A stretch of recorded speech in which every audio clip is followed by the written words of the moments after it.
the Jeff Meacham Network's Multiverse of Media. For over 15 years, the recognized symbol of excellence and the standard bearer in coverage of sports and entertainment.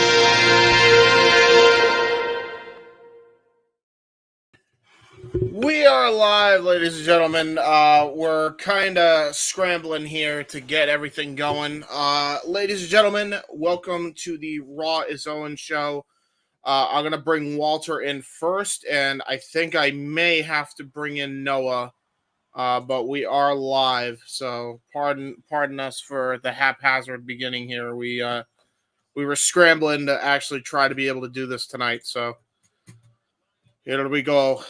And Walter, if you could commentate what is going on screen while I send him this link, because clearly he did not receive the link somehow. All right.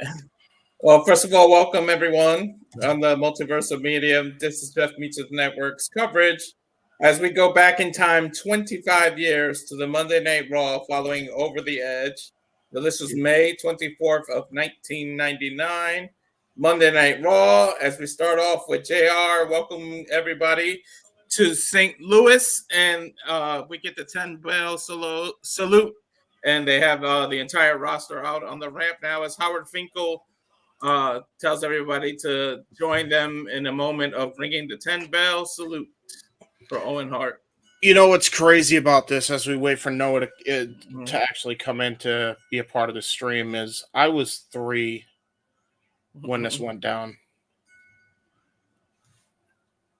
I was 16. Yeah.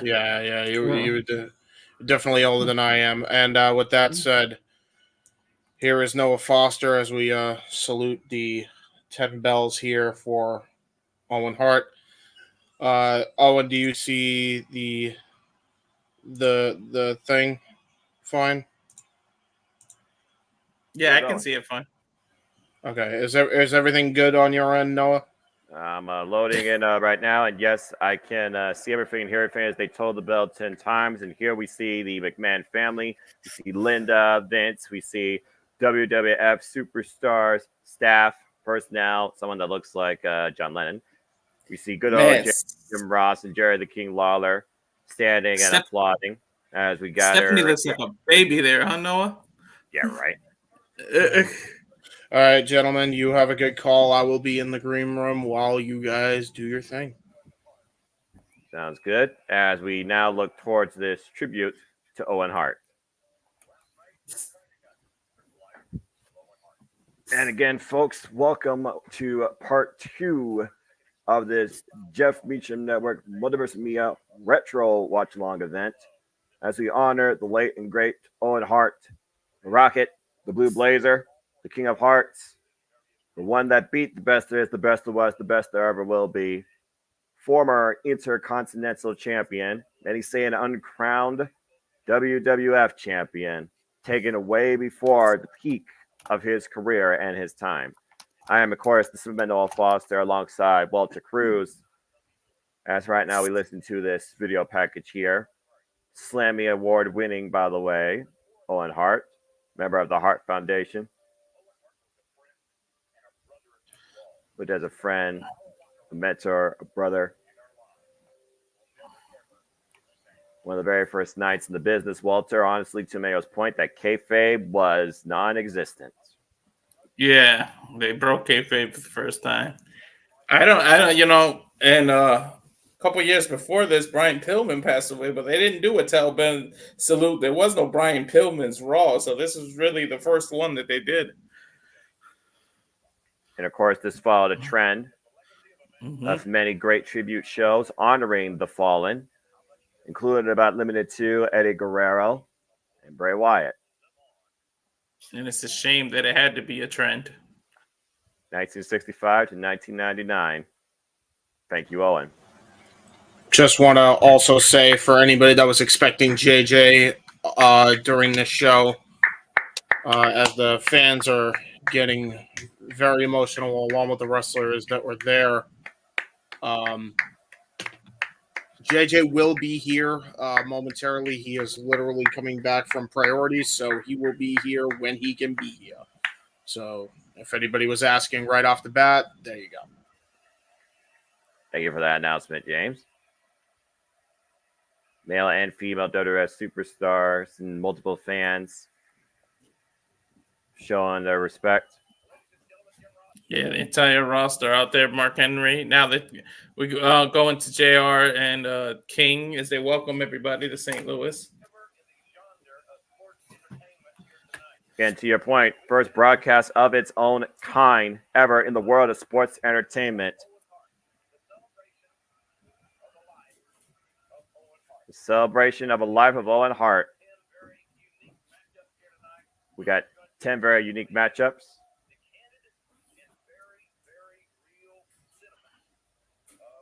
We're going to get Imagine what was going and real sentiments of many people here. Imagine what was going through their mind to try to perform after that night.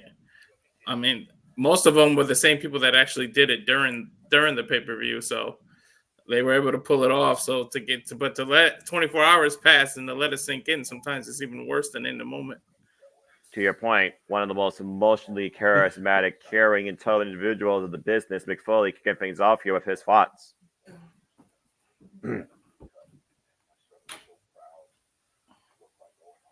Talking about how his son loved Owen. Call him Nugget. Is that Dewey? I think his son's name is, right?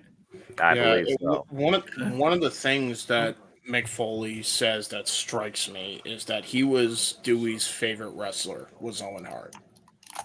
So that had to really, really hit him hard, considering how young he would have been at the time.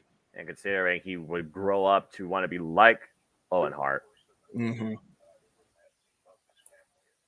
Owen Hart, not only a great in-ring technician, but a family man, being demonstrated right here in Mick Foley's testimony and honestly eulogy. Saying there's a special place in heaven for him.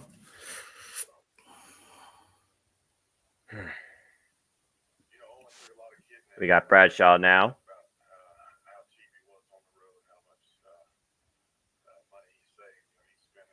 Talk about the conservative nature now of Owen Hart. I can relate as the conservative Superman of the family. I'm just saying, I'm super cheap. I only spend if I have to. And when I spend more than I think I need to, I sometimes regret. But I can't do that. They said that about Mick Foley, too, how cheap he is. Well, I mean, when you only wear enough of a flannel. Mm-hmm. Of course, you not only think about the WWF superstars affected by this tragedy, but the very family of Owen Hart himself. Yeah, the wrestling business. And it takes something so tragic to see 6'6", 6'7", 300-pound plus men get emotional here. And, to reiterate what JJ said, we start here with Jeff Jarrett. They really missed the opportunity to make him go babyface here after his best friend. He basically nailed that with everything he says. And I think it's very fitting that Jeff Jarrett with Deborah is the first person to open in-ring action. Jeff Jarrett was very candid about his love and support of Owen Hart. As we're going to see the armbands throughout the night with everybody having the OH on them. Yep, just letting the referees as well. Again, we talk about the trend that's followed. Unfortunately, what became a thing for Eddie Guerrero, for Brody Lee, for Bray Wyatt. Just name arguably the three most iconic tribute life celebrations in sports entertainment, professional wrestling history since Owen. Jeff Hardy. I said Jeff Hardy. Jeff Jarrett telling the crowd Owen was never a nugget. I forgot Deborah was the women's champion at this time. I see her with the title. I'm like, I completely forgot that. And here comes his opponent. Test. 6'10" former bodyguard of Motley Crue. And also we learned, of course, this Owen Hart Memorial tributes may be made directly to the Alberta Children's Hospital at the time in Calgary, Alberta, Canada. Yeah, that was a charity that meant a lot to Owen Hart, so it's only fitting that they would want that to all his proceedings to be donated to that. And here we are with action as we get things underway into JJ's point. As I literally woke up 10 minutes ago. Yep, Jay Briscoe again, the most emotional last tribute we had in the business outside of the WWF WWE. Of course, we saw Test was involved in that 8-man elimination match where the Union, of course, took on the corporate ministry as he starts the bracket. But of course, again, you don't think about here the character dynamics at this point. You think about the actual competitive nature occurring at this point to get in this ring to alleviate the pain that not only family members and loved ones think about here. And the reason I said ouch was Test with a huge boot right to Jeff Jarrett's face. And Jeff Jarrett sent down crashing face first into the canvas. And again, we got 10 unique matches here. First match, the strength demonstrated right now by Test with the sidewalk slam, planting Jeff Jarrett. It seems like anyone 6'6" or taller does a sidewalk slam in their arsenal, huh? You use your height to your advantage, and you apply your will against your opponent. And Test is a very powerful individual. Up the rope, big rookie mistake though. As Jeff Jarrett got the boot up. How often do you see someone 6'10" go up to the top rope like that? It usually doesn't work out for them. An armbar DDT on the left arm of Test. Test right now, of course, was the first person eliminated in the 8-man elimination match. Of course, Jeff Jarrett and Deborah were involved in mixed tag actually against Val Venus and Nicole Bass.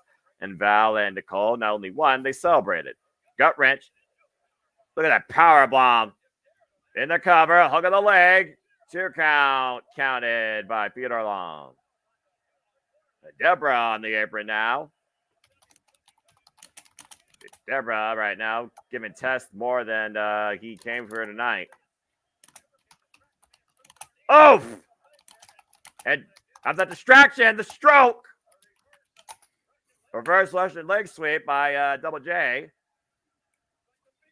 And it looks like he might be stepping over for the sharpshooter. Owen Hart, the Calgary Crab. The sharpshooter. Jeff Jarrett's got to be doing this, of course, honoring the Rocket as Test taps out. And of course, he would tap out to the sharpshooter. A fitting ending to this match. Owen Hart, of course, a well-defined technical specialist. And we said it earlier, and we pointed that JJ pointed it out. But look at the reaction Jeff is getting right now. Like they should have just pulled the trigger with it. As we go backstage now to Mark Henry.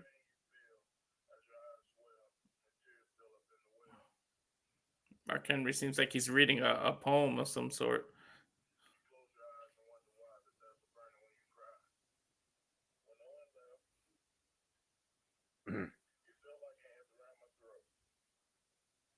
In a very metaphoric state of mind and emotions.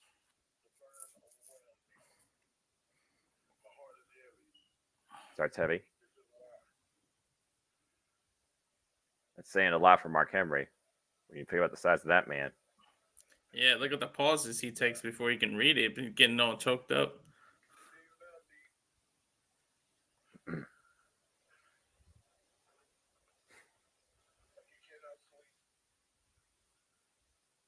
In that sleep. Toss and turn in your sheets. Poet, and he didn't know it. Yeah.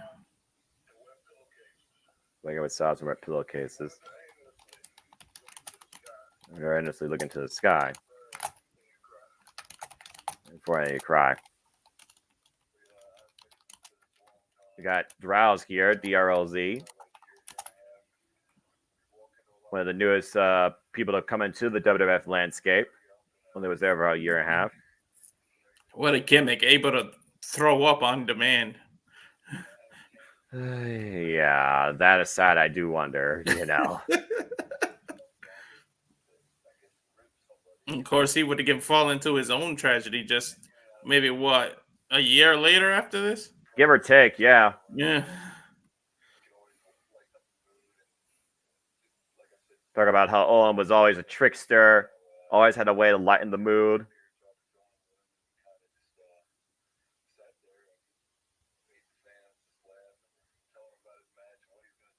He's always made the fans react, made them laugh, made them rant, talked about how he's going to do his match. We talked about kayfabe. Josh just said it. He said when we're told what we're going to do in the match, I don't even think he realized what he said. Sure, Vince did. And again, to your point, this was pulling the curtain back on the character showcases we witnessed back then in the world of sports entertainment. Mm-hmm. Because they'll never forget. None of us will never forget. Of course, we still have Ken Shamrock and Stone Cold to also come tonight in action, along with so many others. As we now have the one half of the WWF Tag Team Champions coming to the ring now in X-Pac. X-Pac! Break it down. A former light heavyweight champion. He actually made that title mean something when they were trying to compete with WCW's cruiserweight division. Let's be honest. X-Pac was more lightweight than freaking Crash Holly. Yeah. I think the most he weighed with Muscular was 212 pounds, I believe. Of course, they're in a sold-out capacity audience in St. Louis this night for what became Raw is Owen. And again, as I alluded to, one half of still the current WWF Tag Team Champions at the time, after he and Kane overcame Mark Henry and D'Lo Brown. Uh-oh. The OG Kane entrance, the old mask, the old red outfit. Yeah, and of course, when the lights go out and the organ plays through Hellfire and Blindstone, the Devil's favorite demon comes to play. It's over! That used to scare the hell out of me when I go see them live with that firework. They sure as hell feel it. Mm-hmm. You literally feel heat.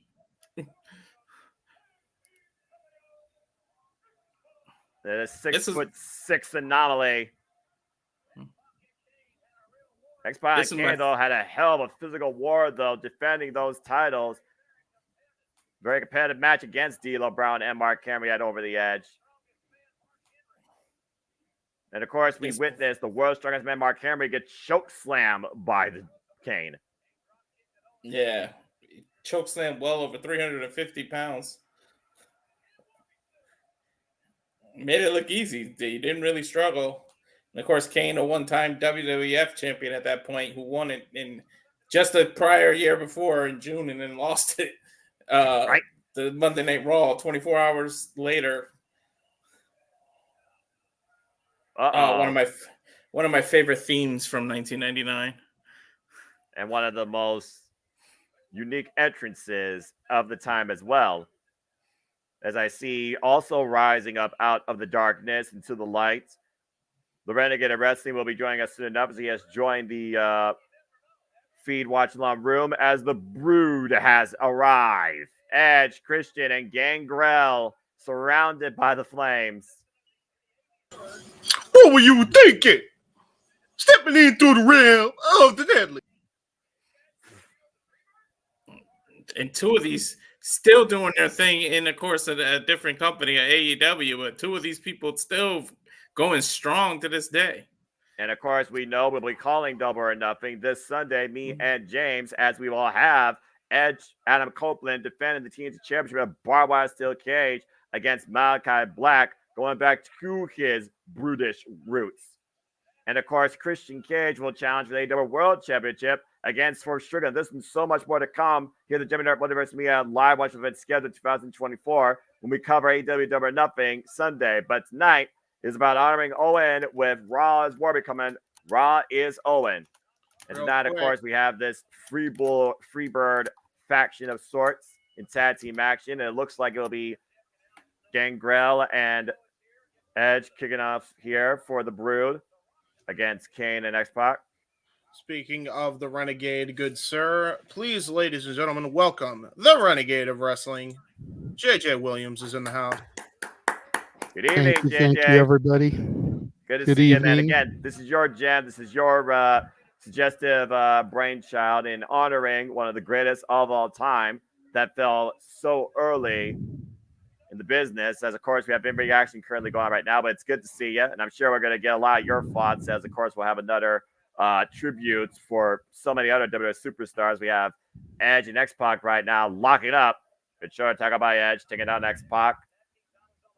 Tag team titles now on the line here, but you imagine the Brood are able to find a win. They would be in contention for those titles. Nice spinning heel kick. I think this is what they call these days an eliminator match. Mm-hmm. Man, Dracula, eat your heart out. Look at Gangrel. Look at Edge. Jesus. With the fangs going on Edge. Never use that term eliminator match again. I hate it. I hate it so much. Walter has raised the ire of the man in the green of the man in the. No, that wasn't Walter. That was JJ that time. But I've been on the stream for less than 5 minutes. I already pissed the producer off. Spinning back heel kick, tag to Gangrel after X-Pac took Edge's head off. Gangrel, no small man himself. Nah, he's no Kane though. No. Yeah, that's Kane. He just got tagged in. What happens when a demon meets a vampire? Gangrel very underrated in my opinion. Yeah, accurate. Kane the right vampire warrior is he's known these days because of copyrights. Mm-hmm. Yeah, Gangrel might as well have been a sponsor for Castlevania. Nice double DDT takeover by immediately raises up. The Big Red Machine right now working at full capacity. Tilt the world, backbreaker over the knee to Edge. Man, Kane just going strong, cleaning house. Back by drop to Gangrel, and you see Christian Cage trying to get involved here. Not looking prepared to the match and takes a tilt the world backbreaker for his troubles. And of course, this is a 2-hour tribute show to Owen Hart with these unique matches taking place here. The second of 10 matches to take place here. Put that in perspective. And out of all these X-Pac. Out of all these men, I think X-Pac's the only one that still has long hair nowadays. Right. not as long as it used to be, though, for being honest. We're just saying. Yeah. That deep shot, though, now double team by the Brew on the outside to X-Pac. Gangrel's is still pretty shaggy there, but not as long as he has it on this show. Mm-hmm. All right, now I the far side as Edge eats the turnbuckle pad. Stepping as a guard by X-Pac takes Edge down, though. And who would have looked at this foursome back in 1999 and been like, you know, the guy with a mask that doesn't talk is going to be the mayor of Tennessee? Yeah, who would have thought that someone called the Devil's favorite son would be running for public office? Yeah, and the guy with the tights and the teeth will become an 11-time world champion. Look at Edge! Oh no!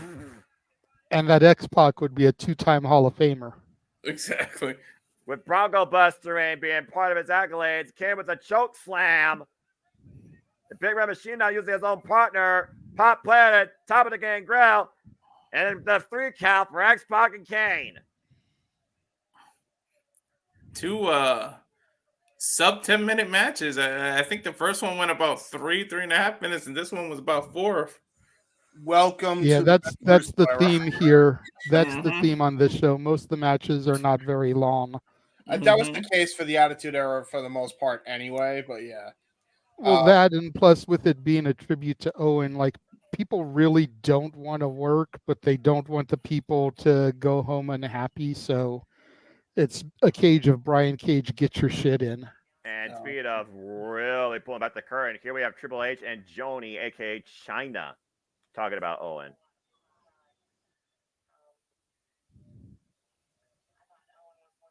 Now, that's just me hard for 2 reasons. 1, Owen, and 2, Joni speaking. Exactly. Talking about I gave a lot of happiness and good memories.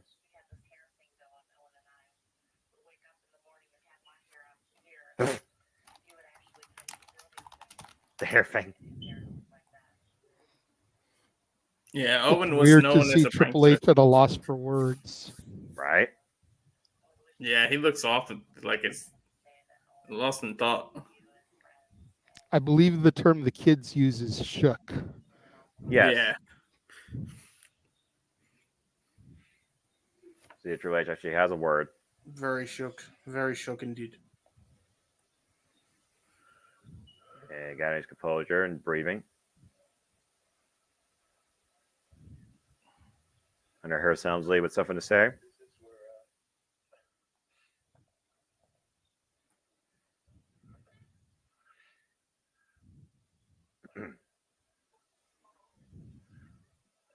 Just think about the rivalry Triple H had with Owen Hart as part of DX with Shawn Michaels, and they were part of the Hart Foundation. And even DX in the Nation when Owen joined the Rock's Nation. Oh yeah, who one- could forget yeah, that one- parody with Jason Sensation? Yeah, at one point, desecrating a Canadian flag. If you know, you know, folks. Hell yeah.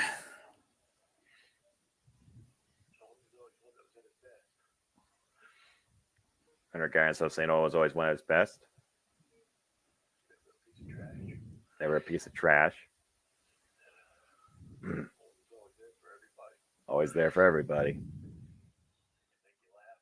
To make you laugh, make you mad.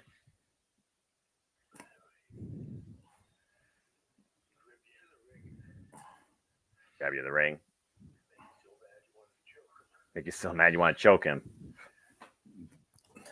This might be the first time I think someone said rib on national TV. One of them, yeah. Yeah, I was about to say, that's the word you didn't hear that comment, especially in that era of time. And talked about, the way that he literally schoolboyed him, backslide him, basically the way he used to wrestle with him, quite literally. Owen Hart made Triple H not only a better person, but a better wrestler.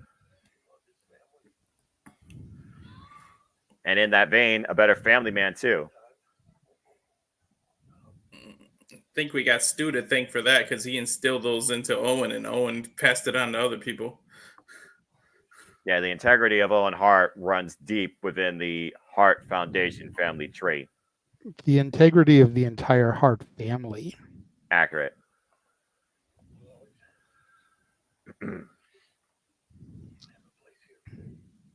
Always have a place in Triple H's heart. This is the first time we're hearing Triple H, by the way, without that, Gracie nature in his voice, too. Mm-hmm. He's not yelling. He's literally speaking from the heart the best he can. Now we go to Dave Hebner, WWF official. Just wanted to reiterate also, I hear audio from somebody's end. I'm not sure who, so just make sure you have your volume in check, boys. Always make you laugh. Make you smile. I make sure everybody had a good day. I've got to care everybody. They barely go outside the building. The common theme here, great family man. Yeah, everybody's mentioning how much Owen talked about his kids. It's Noah's volume. Noah, turn your volume down, dude. Oh, it's still that loud? Really? Damn. It shouldn't be that loud if you already fixed it, but yeah, just make sure it's like Just at a a low enough smidge. decibel. I literally am down to 30, guys. If I go down any lower, I'm not going to hear a damn thing. That's crazy. Dave Hebner saying Owen will always be in his heart. Of course, they're in St. Louis, Missouri for Raw's Owen. Sold out at the Keogh Center. Raising a drink. I know you're straight edge, Noah, but a toast to Owen Hart on this evening. I'll do a water bottle because I don't have a drink around me. We got the Hardy Boys coming down with Michael P.S. Hayes after enduring a bloodbath. And Jeff Hardy coming in for tag team action. Wow. Rare to see the Hardys without their classic Latin music theme that everybody's come to know. Yeah, I don't think people remember this theme. I do. I do. remember it too. Bro, Michael PSA is coming out with a goddamn cane like he's like 47 like he's no, not even 47, like he's an old man like in the old folks He's retirement pulling the home, Freddie dude. Blassie with the cane gimmick. I'm just saying. Well, Bro, dude, I mean, have you seen the way he dresses? Dude is yeah, low key a pimp. That is his pimp cane. Let's just leave Exactly. Michael Hayes alone. I think uh, he legit rehabbed an injury though, and then he just kept the cane after. Taka Uh, Michinoku, baby. Yes. You oh I my miss, god! just I dude. miss tap Taka. out. A Bro, few years before the choppy pee pee. dude, And of course, I Taka basically excurged himself from the U.S., always saying that he's here in New Japan, motherfuckers.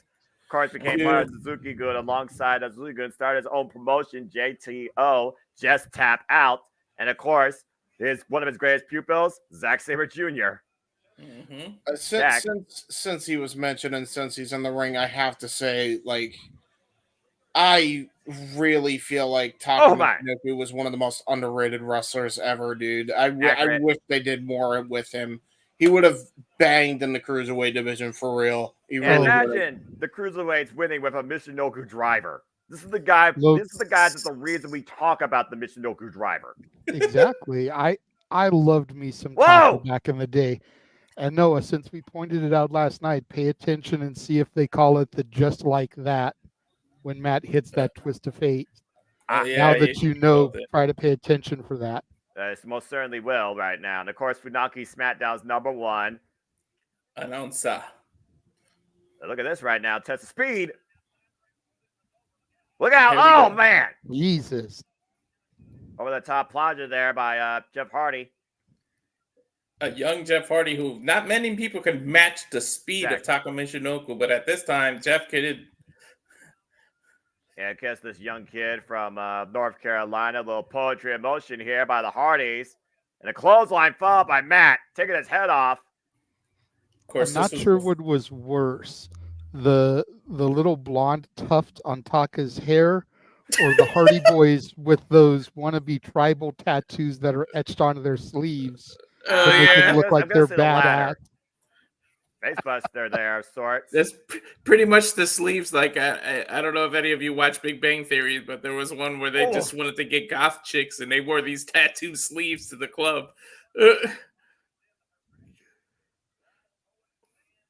Of course, they are talking about they want to extend the gratitude to all Owen Hart's fans, friends, and family and supporters.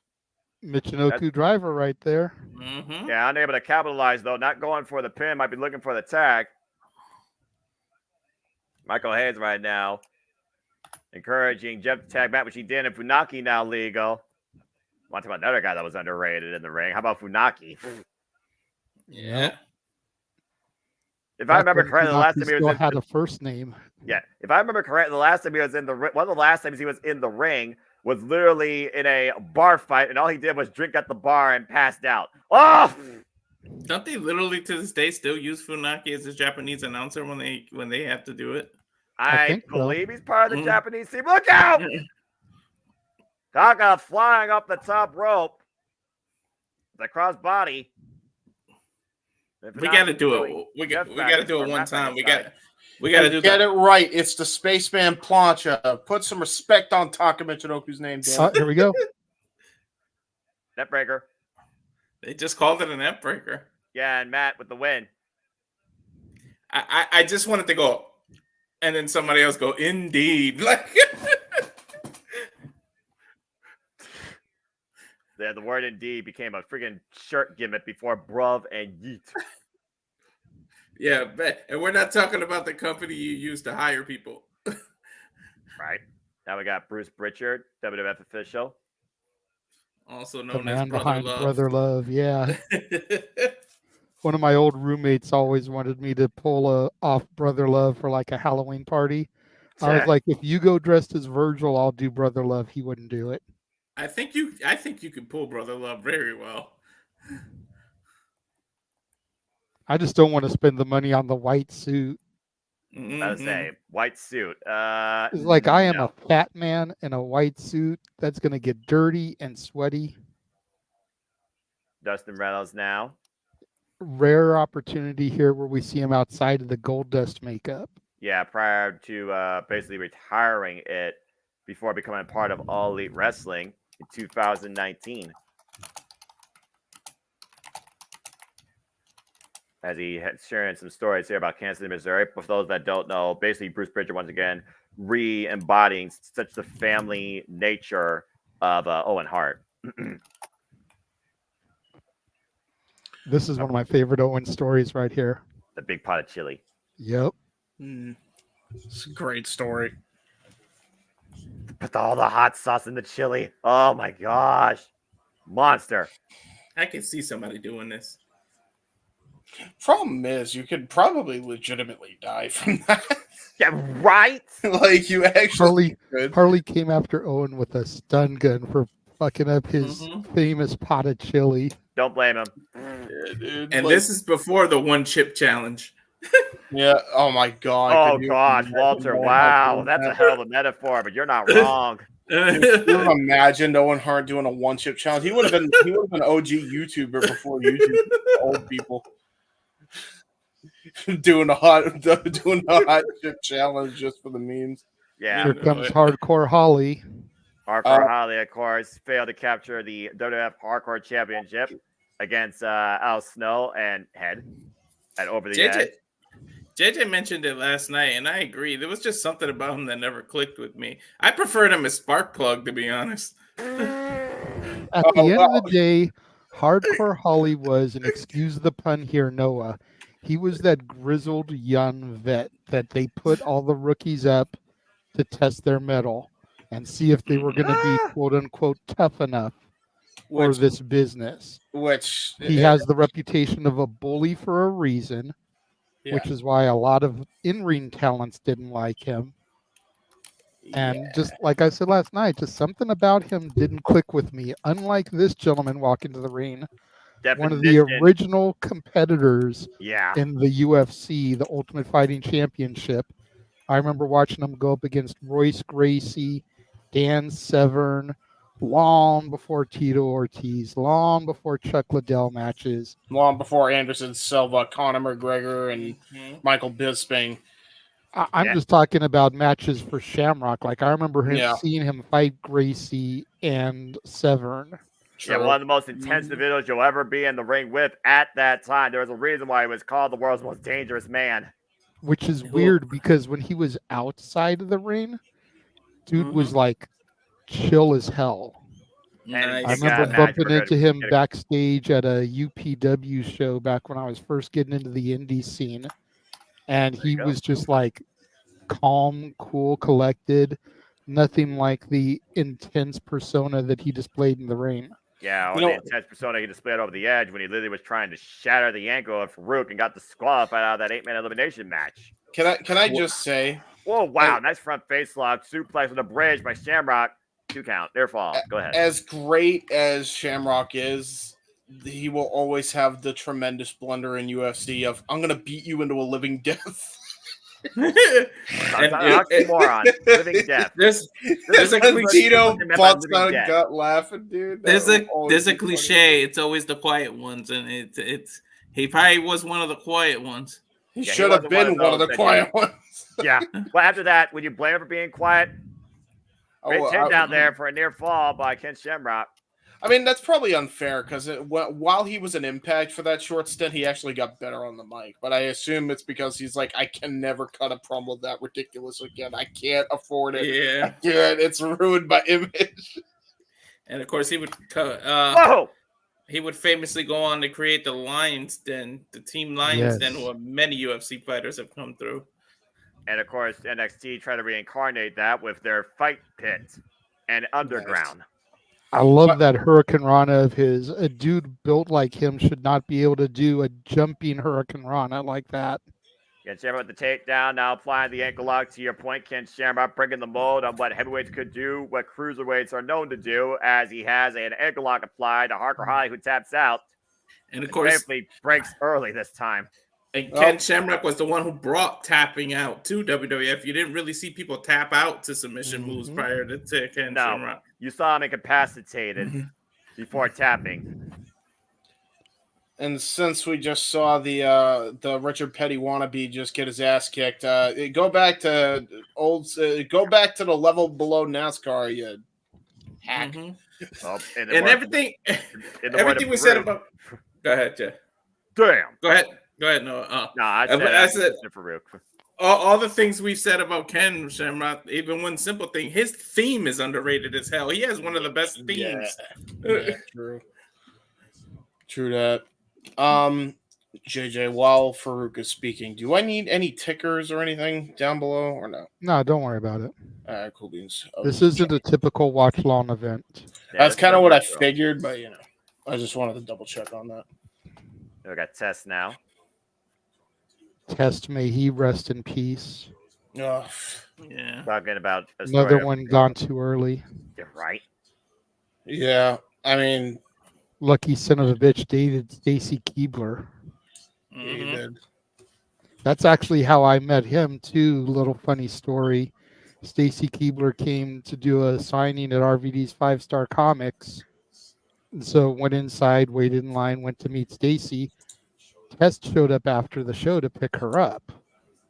So was able to meet Test when he came to pick her up. That's There you go. wild.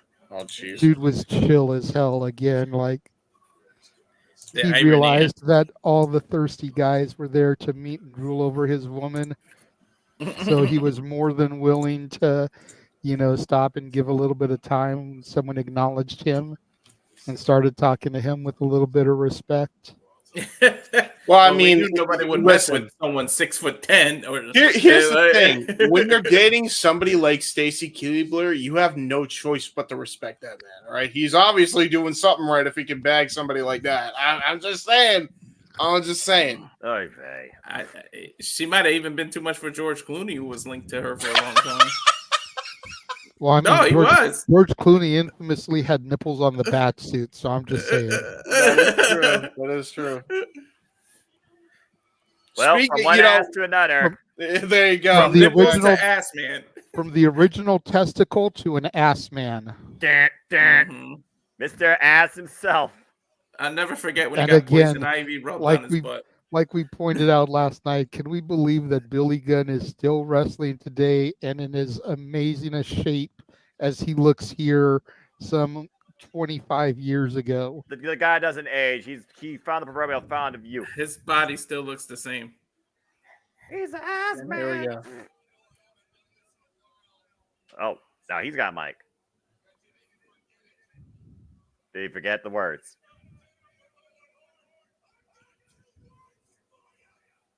Suck it! You're not Billy Gunn. fallible at heart. Heel Billy Gunn going back to his babyface DX roots for one moment And they there. got babyface pop for it as he's going one-on-one against Mankind. I'm just gonna say this, man. Like Billy Gunn was always the better at announcing. We got 2 words for you. I mean, Sean tried, but nobody could beat Billy Gunn's Accurate. rendition of that ever. Well, he's the OG. And- I mean, again, many people can try and duplicate, but no one can replicate. How many times have we said that about so many fans when it comes to the wrestling business, particularly? Did you guys Apparently, notice the Mankind botch has here? PMS. Yeah, Yep, Yeah, I was PMS. just going to say, Mankind with PMS, but where are they? But Yeah.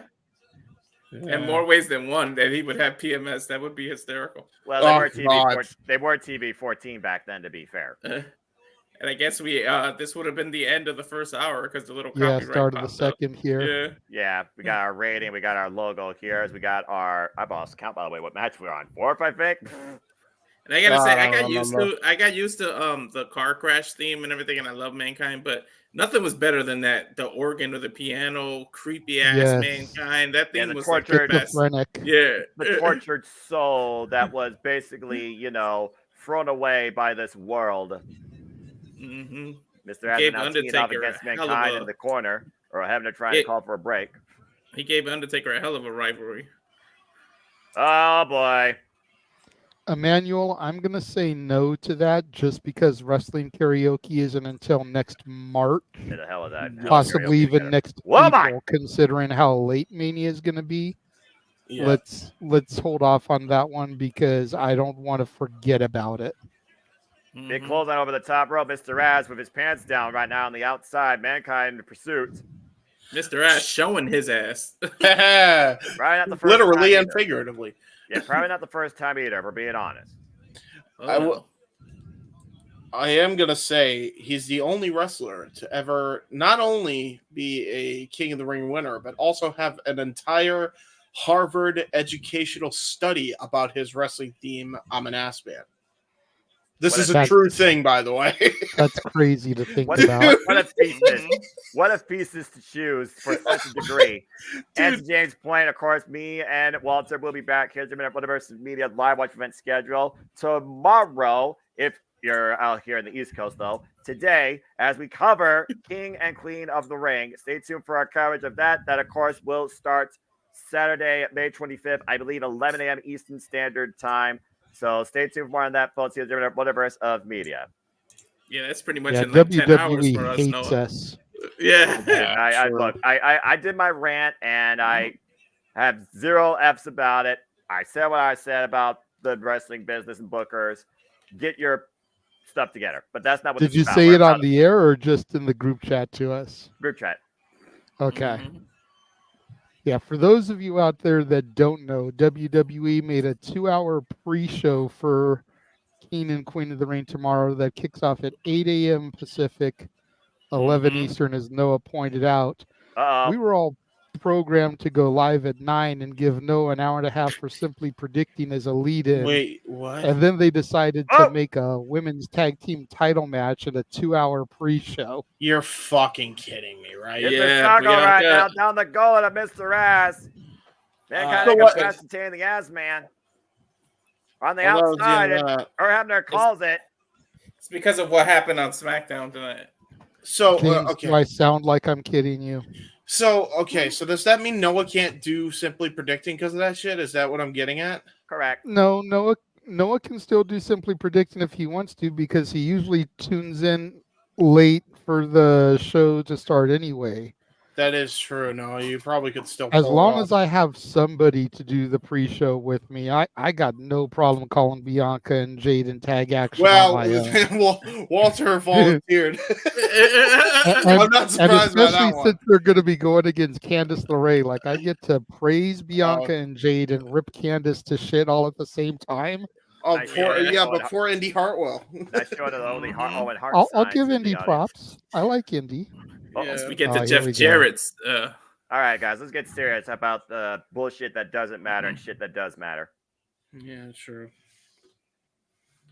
Again, just look at this right here and tell me they didn't miss the boat. JJ, I'm going to let you take the Jeff Jarrett retrospective here. Not only what he said, what he's doing, because you've already spoken verbatim what WWF should have done. I'm not going to say another word.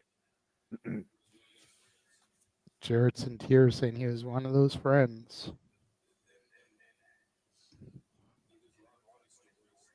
There's a lot of funny stories, his personality, things he used to do.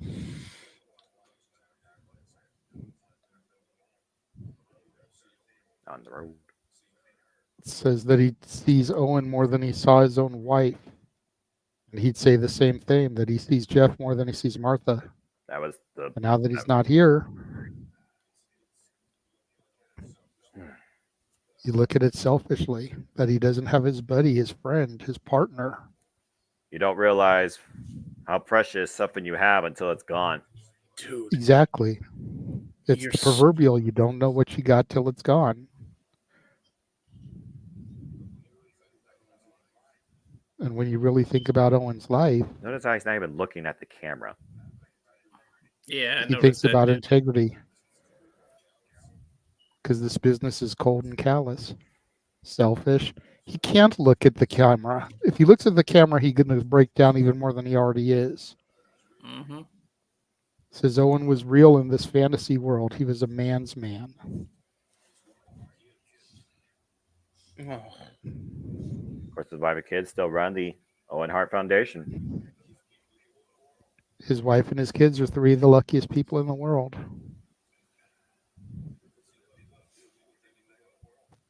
Because he loved them more than anything in the world.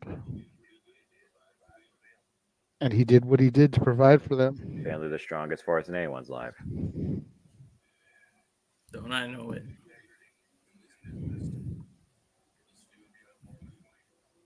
A man with integrity in this business is few and far between. Before Kurt Angle It's made not that a good word. thing to know, but it's the truth. Well, that was before Kurt Angle freaking made that one of his 3 eyes. Mm-hmm.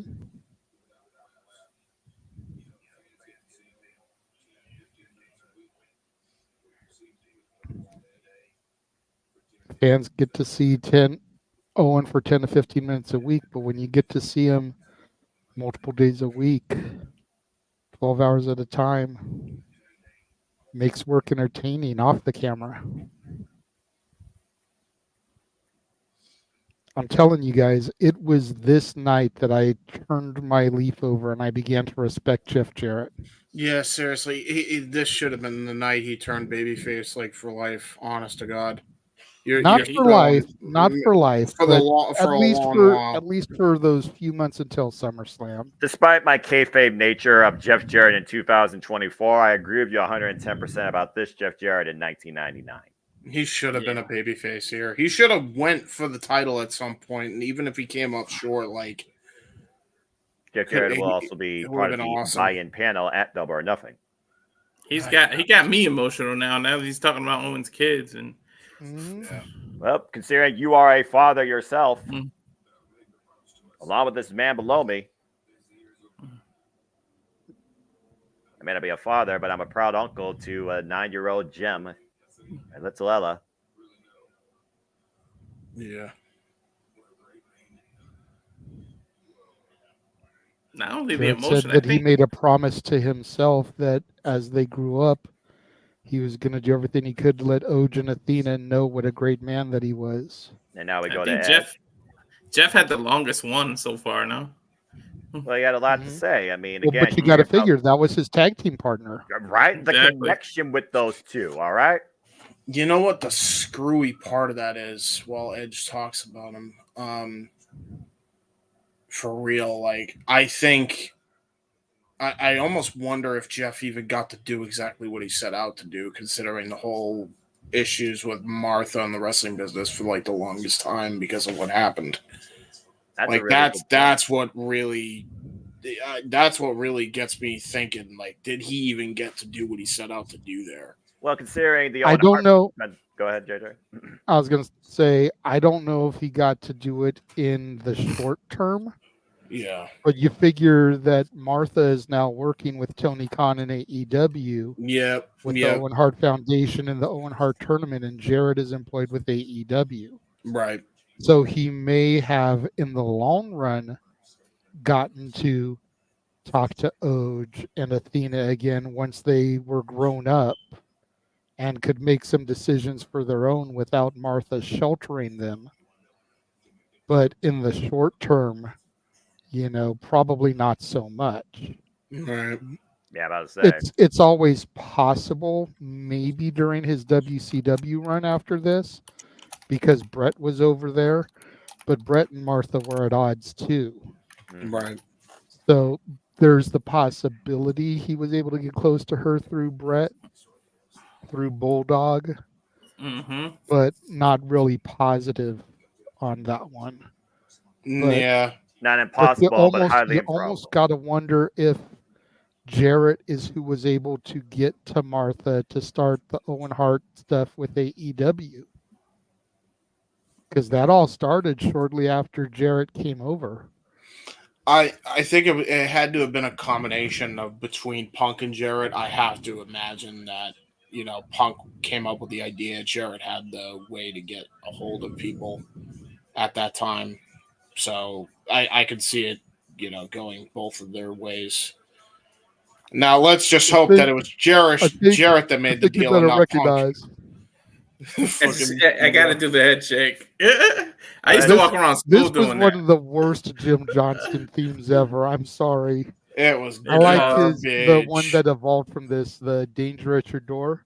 You're looking at the real deal now. That one was so much better than this. I can't believe this was a theme. I can't believe they found that armband that could fit Mark Henry. At that time, especially. That man's arm was massive. Jack like this sounds like they tried to evolve a nation-esque theme and make it D'Lo specific. You mean Because every it kind single of has theme that after the nation? rock. It kind of has that rock feel to it. Yeah. Dun, It's dun, literally dun, every nation theme dun, after dun, they all dun. broke up. Yeah. They literally did that for every single person that left the nation. including And here Farouk, comes who's coming Farouk and alongside his Bradshaw. acolyte. Including And of Farouk, course- who's coming alongside his acolyte, Bradshaw, as the acolytes are going in tag team action against D'Lo Brown, Mr. Bobblehead himself, and Mark Henry, Jagged, of course, in their corner. And D'Lo, who would later he would go on to be a TNA announcer. And agent, yeah. Mhm. Like I I mean- said to Noah yesterday, I remember during AJ Styles' very first NWA title reign, he had a feud with AJ and they fought 3 times over 1 2-hour weekly pay-per-view. Oof. Mark Henry not budged there. Farouk, though, with a big shoulder block. See, and Excuse me, Farouk Mark. has to know better than to do that with Mark Henry. They were in the You know? nation together. A lot There's of people, legit 3 nation members and a new blackjack in this match. Like, Jesus Christ, Farouk. You know Pretty what the much. hell not to do to Mark Henry? well, to be fair, I mean, Oh my! Jesus, nice power slam. I will say, Tag. to be fair, he always hated Mark Henry, so I don't think he took the time to get to know his strengths and weaknesses. I don't think he wanted to be around him too long in kayfabe anyway. Jawbreaker. That's Ouch. Root Taz and Bradshaw. The Irish whip now to D'Lo Brown. Down the ropes. Caught with a kick. Big right hands being thrown by the former WWF European champion. A big boot connects. And look at Bradshaw. Like I said in the comments when you guys What's streamed going yesterday, on, who knew to throw a cowboy hat on this man? Buy the best New York belt set or say he's from New York, give him a stock exchange gimmick and boom, WWF champ or WWE champ. The crazy thing is that the it dark wasn't times. a gimmick. John Layfield really is for lack of a Mhm. better term, a money genius. He's Yeah. an entrepreneur. He did make himself a millionaire by investing. Like, that is legitimately who John Layfield is. And He's a cowboy from Texas, but got a he Russian knows leg how to sweep. manage his money. He wrote a book about it. And a near fall. And he also had a job at Tag. Fox until he pissed that away because he I was was just being gonna say racist that. to Latinos. Not the first Even though time. Eddie signed off on it. Not the first time Fox pissed off minorities. What? Anyway. Eddie's mom is the one that told him to do it. Even he had to be like, chill. Yeah, well, no, I'm specific. I think Eddie and Ray were always like, get the maximum amount of heat. They always signed off on it, and I think a lot of people forget about that. And I'm Because they not were one. old school in that way. Yeah, like, and I'm not one to defend JBL in a lot of instances, but I think JBL kind of got the raw end of the deal on that one. I really do. Poor guy. Dad to Bradshaw by Farouk after that DDT to D'Lo Brown. Old Teddy Long here is our referee. You go back and you look at the history. Teddy Long refereed a lot of Farouk matches. Yep. And just like Aubrey Edwards referees pretty much all of Jericho's matches. Teddy Long, since he managed Doom back in WCW and Ron Simmons back then, like, he was always the referee for Teddy for Ron Simmons Farouk's matches. Yep. And we all, we say the holla holla. We say the holla holla, we make fun of the tag team thing, but if you look at Teddy, his assignment yesterday and today were both tag team matches, so he was known to referee tag matches as well. Well, that explains why he's the best GM ever. Teddy Long, you're a tag match, Mark. You freaking Mark. They close line of Mark Henry right now. Ivory at ringside with D'Lo and Mark Henry, just like last night. Yeah. By the way, we have to remember this too. He managed the Skyscrapers too. The Sky is just a tag team, Mark. That's all Teddy Long is. That's his whole gimmick, because he loves tag teams. Right to censor, Ivory, might I add, who would turn out to be the women's champion and had a great gimmick with that. And of course, that's one of the last people to compete against Joni. There's a cover, and Mark Henry saves the matchup. Showing some quickness the way he broke that pin up. Yeah. Interrupted the count the last second. D'Lo Brown, though, stuck in a 2-1 situation. Miscommunication, though. The roll-up by D'Lo on Bradshaw. And he got him. Yeah. He kicked out too late. He kicked out a fraction too late. I'll take 3 seconds. Smart man, D'Lo Brown getting the advantage of one miscommunication spot by the Acolytes. Getting the win. Look at Mark Henry, who of course would go to become a world heavyweight champion and put people into the Hall of Pain. Yeah, watch this, by the way. That single leg boot catching Farouk flush in the face, and D'Lo with the roll up. Mark Henry is the prime definition of just be patient, find the right gimmick, he'll catch fire. Because how many times did they try to repackage Mark Henry before he finally caught fire with that Hall of Pain?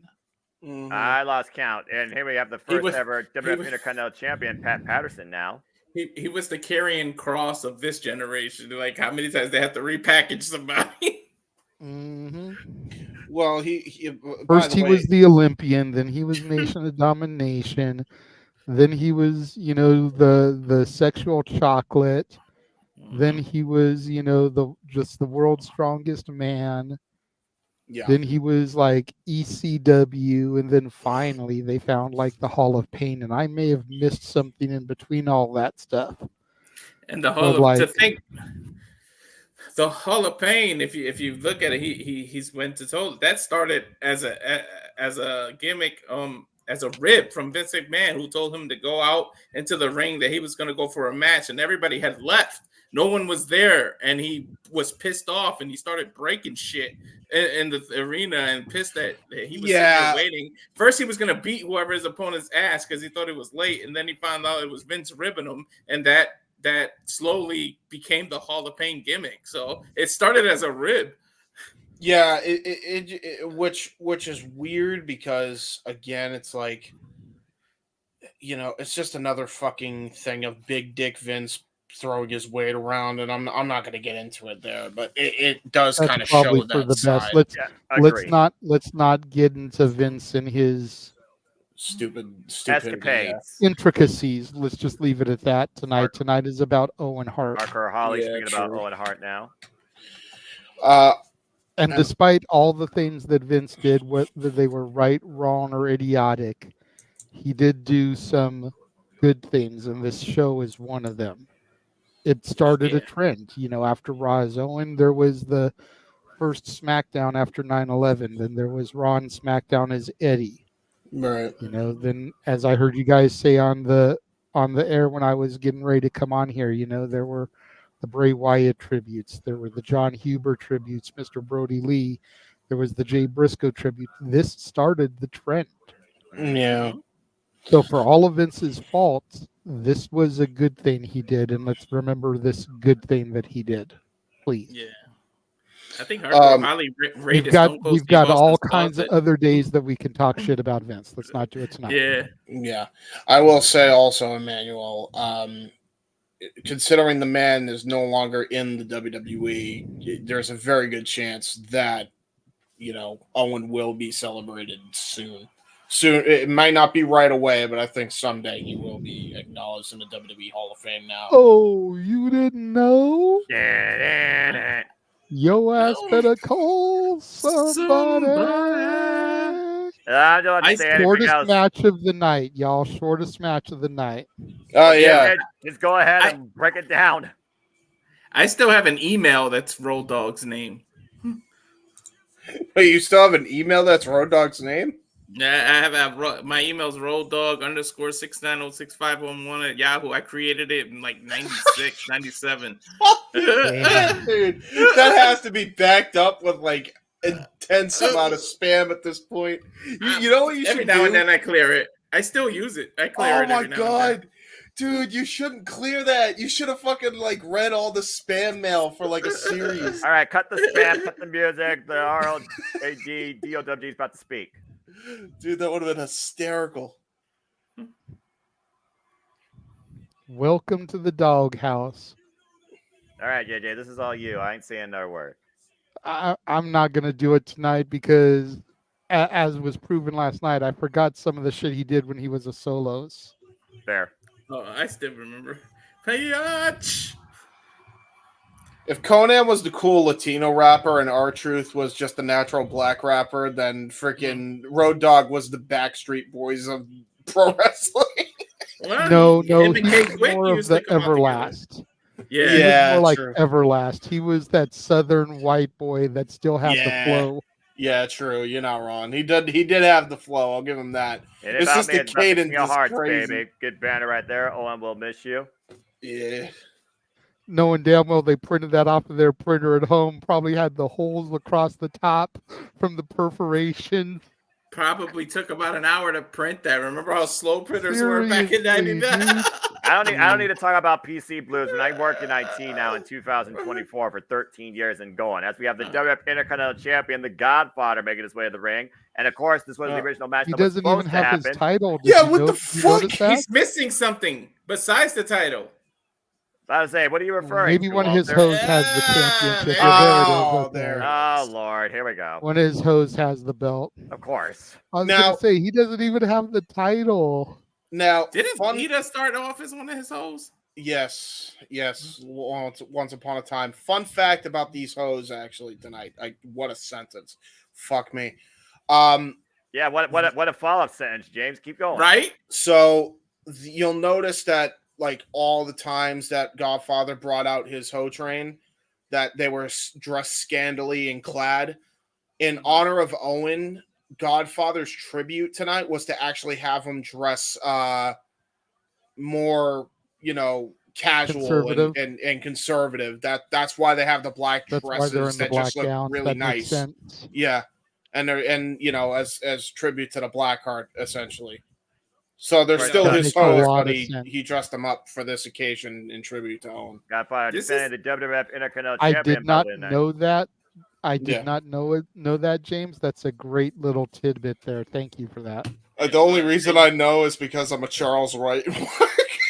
And this isn't Well, just me a and Jeff gimmick are for Charles him. Wright haters because we tried to get an interview with him when we Yeah. went to Vegas for the Pipe Bomb Raw, and he kayfabed us, told us he doesn't do wrestling anymore.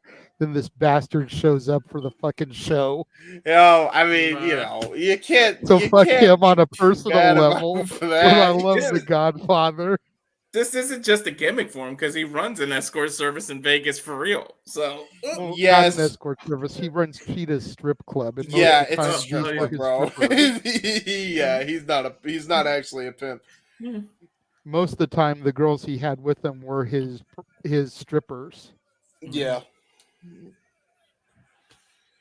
I But ain't saying every that. now and again, you'd get a debut for somebody that would be somebody later. Lita was a hoe. Victoria was a hoe. Victoria, I think, was the hoe that won the hardcore title. Yes. Yeah. And remember him always trying to break Undertaker, bringing them out, trying to break his character because they were friends in real life. Yes. Yeah. Yes. Hey, Undertaker, you want to take Alright. one of these hoes? And the match is for the Bell WWF rings. Intercontinental Championship. But Wait a hold minute. up. Here's the offer. You know what, Road Dogg?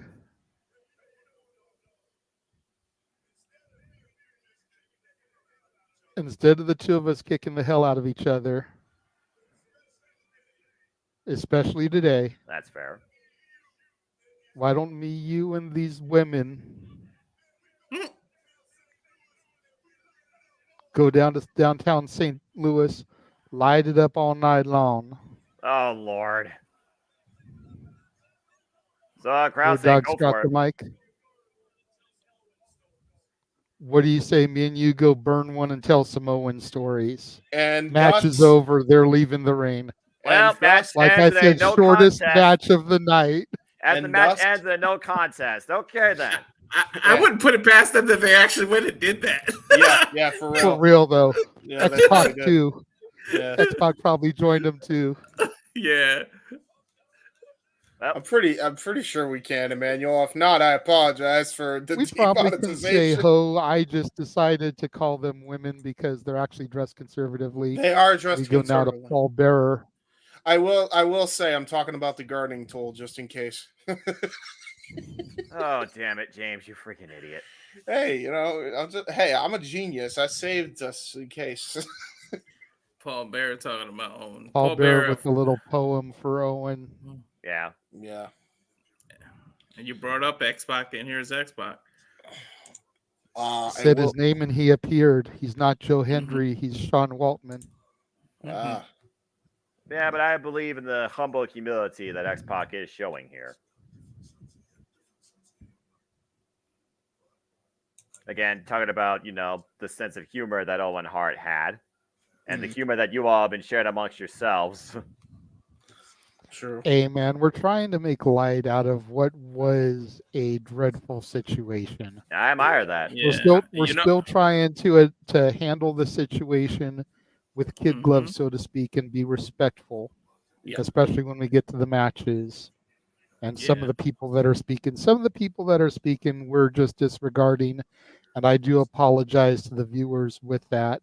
But we also want to kind of tell some of our own memories and stories as well.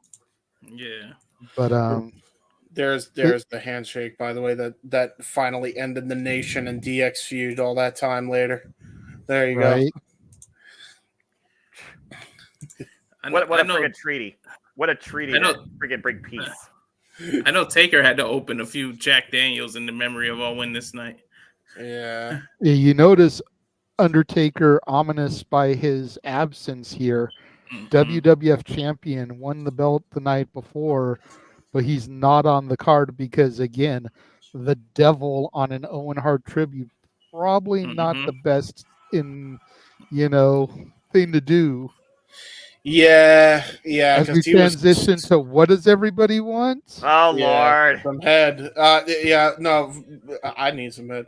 What? What does No, everybody need? some head. You notice he's not wearing his traditional Job Squad shirt. He's wearing a black shirt in tribute to Owen as well. Yeah, I will say, as far as what was the thing we were talking about prior to that? And now I forget. X-Pac, the Nation of Domination, and the treaty. Yeah, no, it was. I swear it was something else. And, of course, talking about the 1999 King of the Ring. I'm too tired to remember. which my mama ordered because, of course, it was in June. There you go. Yes. Oh, well, there's your favorite Al theme, Snow JJ. versus Triple H. Yep. Oh, boy. And again, does everybody agree with me that this is not the greatest Triple H theme? It is. But trust me, none of the H's in Triple H stood for head. No. Quadruple H. Triple H alongside China here going one-on-one against Al Snow. I don't know, man. I always thought that the triple for a Triple H stood for triple head. You know, he was living like a rock star, to be fair. One of the most aggressive, sinister, cerebral competitors in the WWF at the time. I'm not going to make the comment that I want to make. It's not in good taste on this evening. I'm just going to focus on the monitor and do my job here. It's 1 in the morning on the East Coast. Make whatever joke you were gonna make. No, because seriously. It's not the right episode to do that. He still has his head on straight, Walter. Keep in mind. It's like I've had an alcoholic beverage and I still have enough taste to not make that joke right now. We still have open mic night to go. So yeah. We'll make the joke on open mic night. Triple H taking Al Snow down. Al Snow with the drop down. Nice leg lariat. Catch Triple H coming in. Is that a knee brace on Triple H? Yes. One of what you have to figure many. He did have knee surgery shortly after that ladder match against The Rock. He had to forfeit the IC title. Ken Shamrock won it in the tournament. And then, of course, he came back one of the loudest pops of all time in the business. Well, no, that was after his quad injury. That was after the quad tear. Which probably was started from the knee injury and then the freaking wooden pallet. He just exaggerated to the quad tear then, basically. Yeah, it happened when he did the spine buster. It just... Yeah, I'm about to say right, the spine buster to the table. Yeah. Up and over, Al Snow goes. Triple H, though, catching him, though, with the running knee strike. I'm convinced... That trademark high knee. I'm convinced it was the knee injury from the first injury. He had, like, the first major injury, and then, if you remember the street fight he had with Cactus Jack, the freaking wooden pallet going straight into his calf muscle, I'm convinced that had a lot to do with his quad tear. I wouldn't be surprised if that didn't weaken it. Yeah. Triple H just letting in on Al Snow. And again, you look at this match on paper, and this is an easy victory for Triple H. But one of the things that you can never take away from Triple H is the fact that despite the reign of terror and what everyone wants to say about him, he was willing to make his competitors, with a little assistance from China there to Al Snow, he was always willing to make his competitors look like $1,000,000. You Oh, want any further proof of that? Look at I want to say it was his first or second title defense after winning the title shortly after SummerSlam in '99. Triple H versus Taka Michinoku Nice So for falling. the WWF title. Steinberg We across knew suplex. Taka wasn't going to win that match, but he made Taka look like $1,000,000. yeah, He's doing the same thing with Al Snow here right now. Cover by Triple H and Al Snow. 2 count. A true company man. He did what was asked of him. I mean, look what he had to go through to fight Ultimate Warrior at WrestleMania. I had to job out to him. So Well, part of that he was paid his punishment dues. for the click situation. So Yeah, whatever. yeah. And he lost his King of the Ring spot because of that. Oh, Al Snow stopping himself with the Irish whip. Catching Triple H out of the corner. Funny how the Low world underhook works. and a headbutt to the heart right now. Al Snow face to face with Hunter Hearst Helmsley. Funny how the world works because flare flop. he got in trouble for the click incident. They took King of the Ring away from him, but then Stone Cold was born out of that. So That body it's drop. funny how the universe works. Exactly. And then the two would go on to be the 2-man power trip after having a blood feud. Funny how everything worked out. There's a reason why Snow you don't going put up top logic here. and wrestling in the same sentence. Triple H had his little funny moments, like that flare flop, or when Lillian called him the former world heavyweight champion. Off and the he top chased her rope, halftime double break. spot and crashed and burned That into was- the mat. Dude, that was absurd, dude. That was crazy. To Perfectly this day. set up. Pedigree. And Game he hit over. it. Shoot the half, hook the leg, Uno, the cover. dos, Triple H with the win. tres. I will say, like, that was one of the craziest visuals. Is he's chasing after Lillian Garcia. And Lillian is like hauling ass on her heels, Yep. like Yeah. legit, like marathon running to get away from her. See Triple H pointing to his heart, saying, "Owen, you're in here." Yeah, dude, he was super affected by this. I think because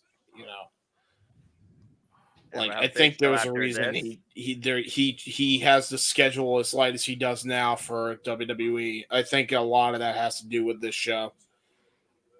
Yes, we go That's to Road probably Dog here. That's probably accurate. Oh, And Road Dog talking about again the family connections there. Road Dog can barely get 2 words out. Which is something to say for that guy. Mm-hmm. It's crazy how it takes a tragedy like this to break down a superhero. We always think about wrestlers as real life superheroes. And to Daryl see Briscoe. superheroes break down and cry, it's Yeah. like watching Superman cry, like watching Batman cry, Captain America cry. Mm-hmm. You know, I was still a new fan at this point. Owen Hart's death affects me more today than it did here. Fair. You know, back here, and I'm going to sound like an asshole, but it's very much like when the president would take up the TV. It's like, can I just have my normal fucking Raw? What are you doing with this bullshit? Like, I don't care. I honestly 'Cause- don't remember what I was doing during this time when I was 7 years old. Because I wasn't even a fan for a year yet at this point. I was still sucking on my baby bottle at 2 years old or something. I don't know. I've been a fan since 5 or 6 when my uncle introduced it, so this still affected me at 16 years old. Me and my friends sat around the lunch table. I'll never forget. We had our own moment of silence the next day for him. See, it's like I would talk to my buddies about it, but I wasn't connected to Owen yet.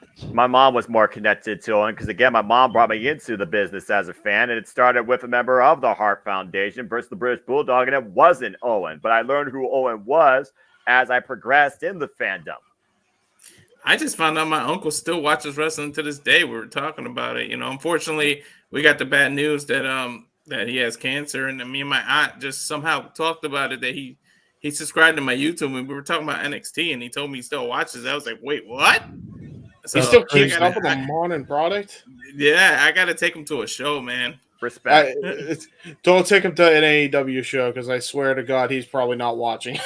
Yeah. You never know.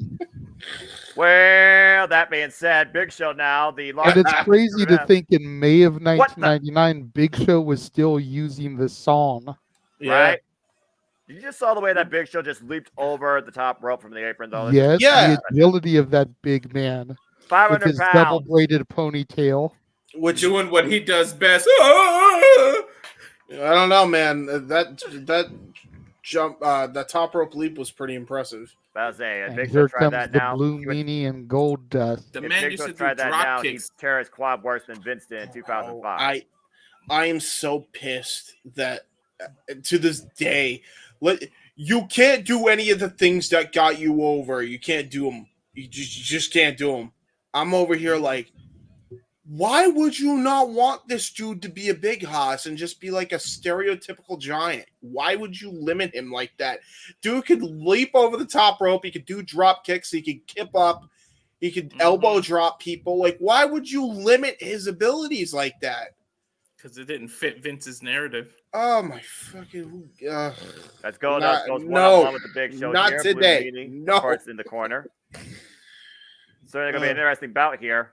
Dustin or Goldust is no small man, but look at him next to Big Show. Goldust goes 6'6", 6'7". So But look at him Goldust next just to threw Big Big Show. Meanie into Big Show. Blue Meanie right now trying to take Big Show off his feet. Good luck with that. And what I crack up at is you look at the Blue Meanie, and in the Blue World Order, he was Razor Ramon. Oh, He the was low Scott blow. Hall, the Mhm. blue guy, instead of the bad guy. I guess this is a handicap match, so there's no disqualification. Big Show breaks the And- banner. and- They're like, wow! And of course, Goldust history Oh, with boy. Razor Ramon when he tattooed or when he drew the little heart Uh-oh. over his chest for Going Razor up. Ramon in '96. Coming Oh! down. Planted! Are you Uh-oh, kidding and Blue me? Meanie's One about for to suffer Meanie the same too. fate. Blue Meanie, no small man, and he's Going getting up. picked up with ease. And Oh, getting good held lord. up. Oh, God! Coming down. A delayed choke slam. Double pin. Lateral press, 1, Big Show 2. wins. 3. And again, I will never hate on the Blue Meanie. I can't hate on somebody whose gimmick is based off of a Beatles movie. I can't either, man. Look at this flying clothesline, though. You can't hate Dude. this. This is why I'm so pissed, because he was so good. He should have just been. I could do high flying things as well. I'm not your stereotypical big guy. Commercial You, airliner. you commented about them having an armband for Mark Henry. I think they needed Mhm. 2 for the Big Show. Yeah, I that's think it. so. Now Yeah. we go backstage with Deborah this Okay, time. here we go. This was the other hard one, other than Jeff Jarrett, is Deborah's. Mm-hmm. She wants his kids to see this when they grow up. In the short time she's been there, she spent a lot of time with Owen. The world's definitely lost a great person. The most visibly choked up. She wishes everybody could have seen how funny he was. Didn't matter if it was a good or a bad day. Owen would be happy and cheery and make her laugh.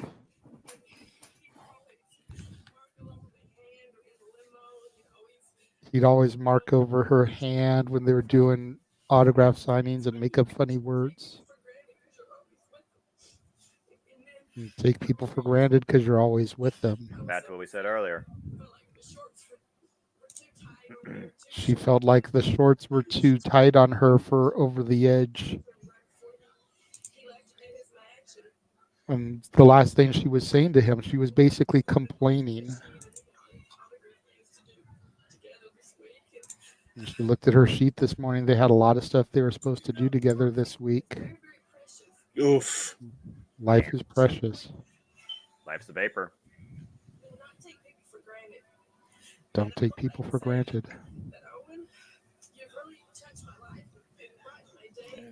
Oh, when you touched her life, brightened her day.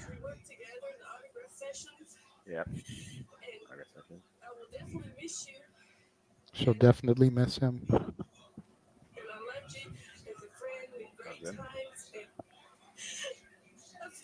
Jeez.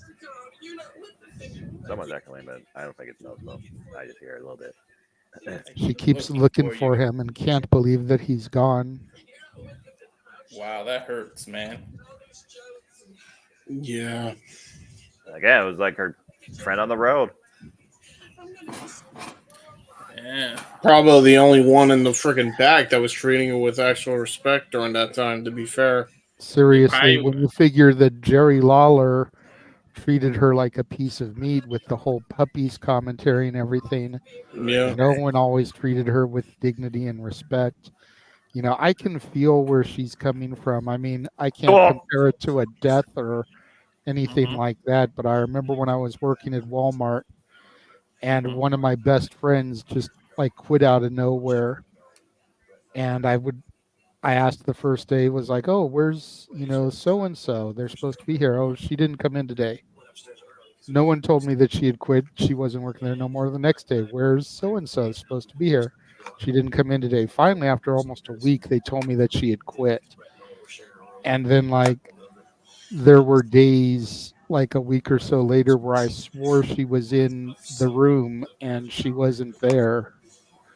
So I can totally relate to where Deborah's coming from on that. Granted, again, nothing as tragic as what happened to Owen. Wasn't a death, but I can relate to, Yeah, your routine getting looking for disrupted. somebody that is always there for you and Yeah. help make the workplace a better place for you. Shane McMahon, Yeah. by the way, was the last one that just spoke. Yeah. And Hello, ladies. Oh Lord, It's okay, Noah. I'm fine. Hey, we had the pimp earlier. Now we got to have the porn star. of course. This 1999, was the folks. Attitude Era. Despite the fact we live in cancel culture, the fact that those two things you just said are pretty much more normal in this day and age just goes to show how much humanity has degraded. Do you remember what their tag team name was? Like, they didn't call them it outright on TV, but they had an unofficial tag team name when Val Venus and Godfather teamed with each other. Do you remember what it Yes. was? I remember. Supply and Demand. Mhm.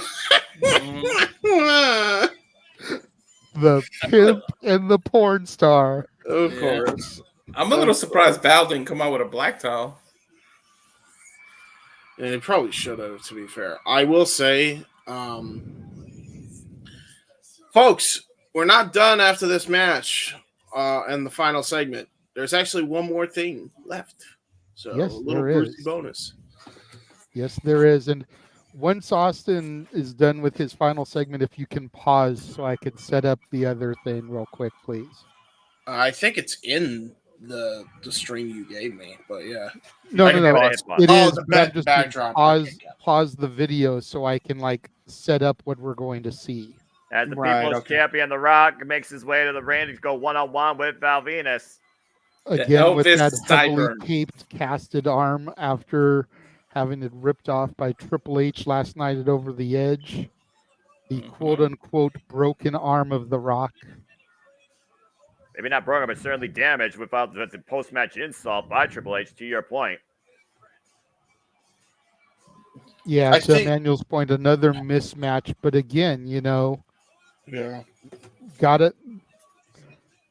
I Yeah, will the ovation, still though, I definitely will raises the still spirits. stand on and die on this hill that at this point in his career, Vince Russo knew how to book the talent that he had, knew how to find a place for every fucking buddy on a card, and knew how to utilize young and experienced veteran talent. When he went to WCW, he tried, and there were too many politics to really allow him to. Mhm. Yeah. To be fair, Sorry, I though, stopped. I stopped so The Rock could speak for a moment. Yeah, no. the Rock just hit him hard.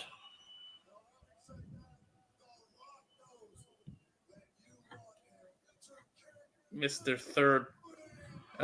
Third Person. And he asked, traditional line.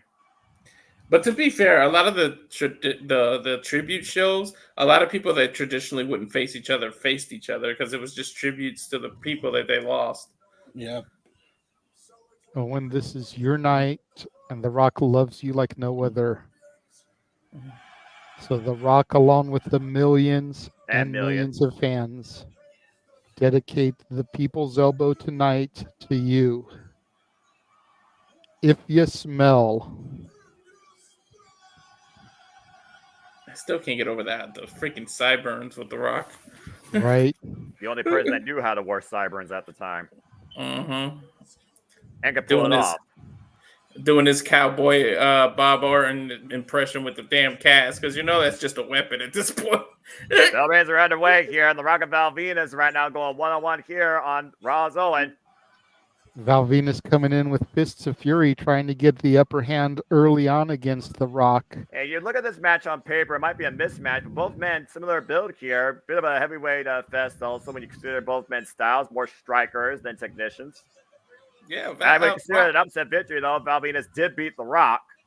The Rock is 6'6", 275. Val's about 6'5", about 260. So it's not much. What the fuck? The Rock bottom!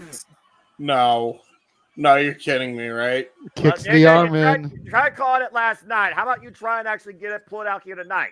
Throws the elbow pad. Here we go. The most electrifying move in sports entertainment history. The People's Elbow finds its mark. Rock goes for the cover. Hooks the leg. 1, 2, 3. And The Rock with the win. What the fuck? And to think that move started as a dare. They dared The Rock to do. You got to keep in mind, James. You got to keep in mind, James. They tried to fit 10 matches into 2 hours with commercials and tribute segments. They weren't going to give people 10, 15, 20-minute bangers. It wasn't about wrestling matches. Yeah, it was honoring Owen Hart. Simple as that. This wasn't a 3-hour Raw. Yeah, this was a 2-hour Raw in the Attitude Era, which already had shorter matches.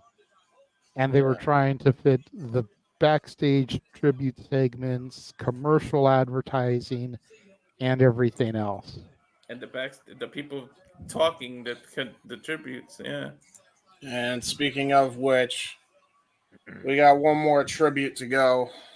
Yeah, you see Jerry King Lawler and JR, of course, talking at ringside. And again, to your point, there is one more key component. Lawler saying, don't ever leave home without telling the people at home what you think of them. Yeah, because you might be seeing them for the last time. He was choked up when he said that, man. He was front row with JR. They both saw. I don't know if JR saw the initial impact, but I remember Jerry said he saw him crash.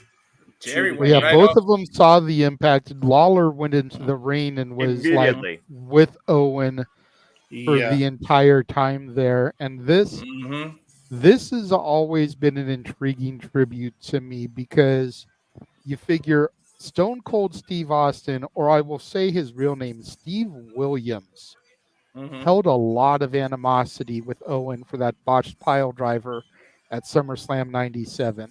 Yep.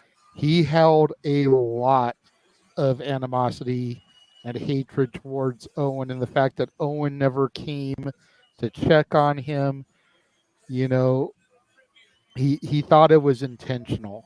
Well, yeah. But Steve Austin, the character, did what was right for business as the face of the company here, still came off to the ring, probably against his better judgment.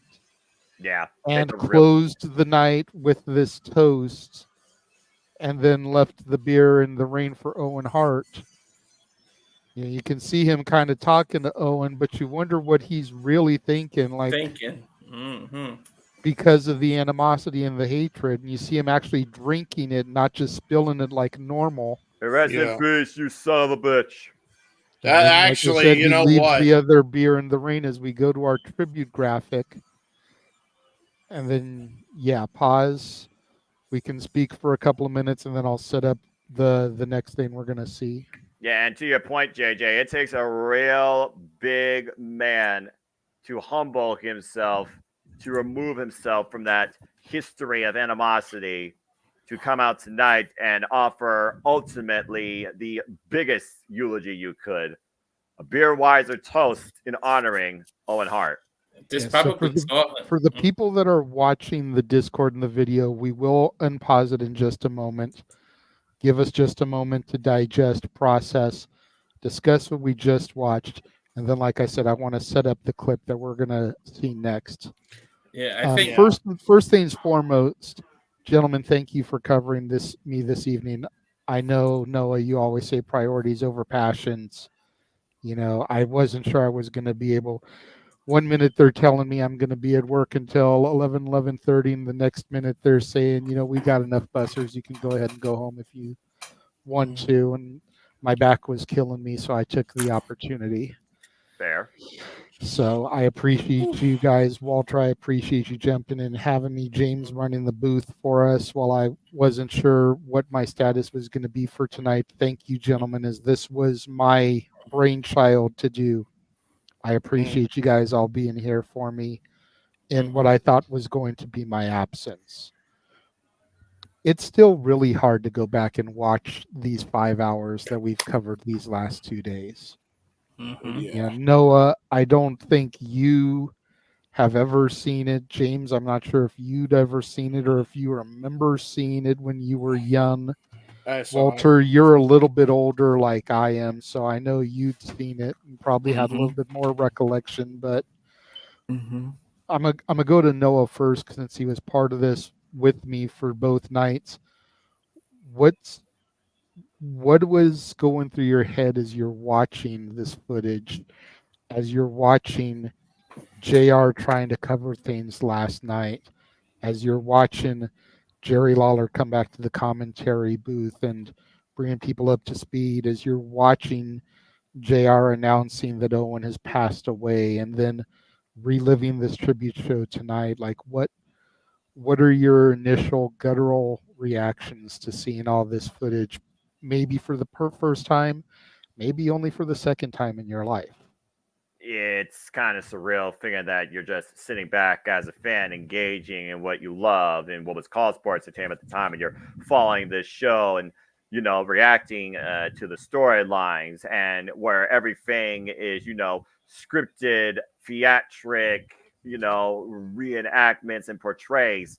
You get a real life situation that really pulls back the curtain and really your mood turns the page. It is surreal to see how not only just that happened, but the fact that it just, it was surreal. Again, there's not really much more you can say about that. You don't expect anything like this to happen during a show. You don't expect somebody to die during something that is truly, you would think, no more different than something you see out of Hollywood. And then seeing, them pull back the curtain on all current activities being portrayed and booked and scripted in the WWF to just bring this moment of release, happiness, and, encouragement to be a better person, respect one another, support each other, treasure your families. I mean, I literally say it at the end every night of our freaking cues here. It's wild to think that, again, before social media was a thing and IWC even was defined, there was a moment where the world stood together in silence and in humility, honoring the fallen. And even if you weren't a fan of the WWF, the fact you could relate this to a family level made it that even more immersive and personal. It really is something to take you back. And to this day, looking at it now, even if I don't truly recall seeing it originally, I'm sure my mom did. I'll probably talk to my mom more about this verbatim during our barbecue after the King and Cream Wing thing. It's just, again, the keyword to me is surreal. To really look at this now, back then, here in the present, 25 years later, and so much of what was encompassed in that event translates now to all of us here in life. So again, it's just surreal.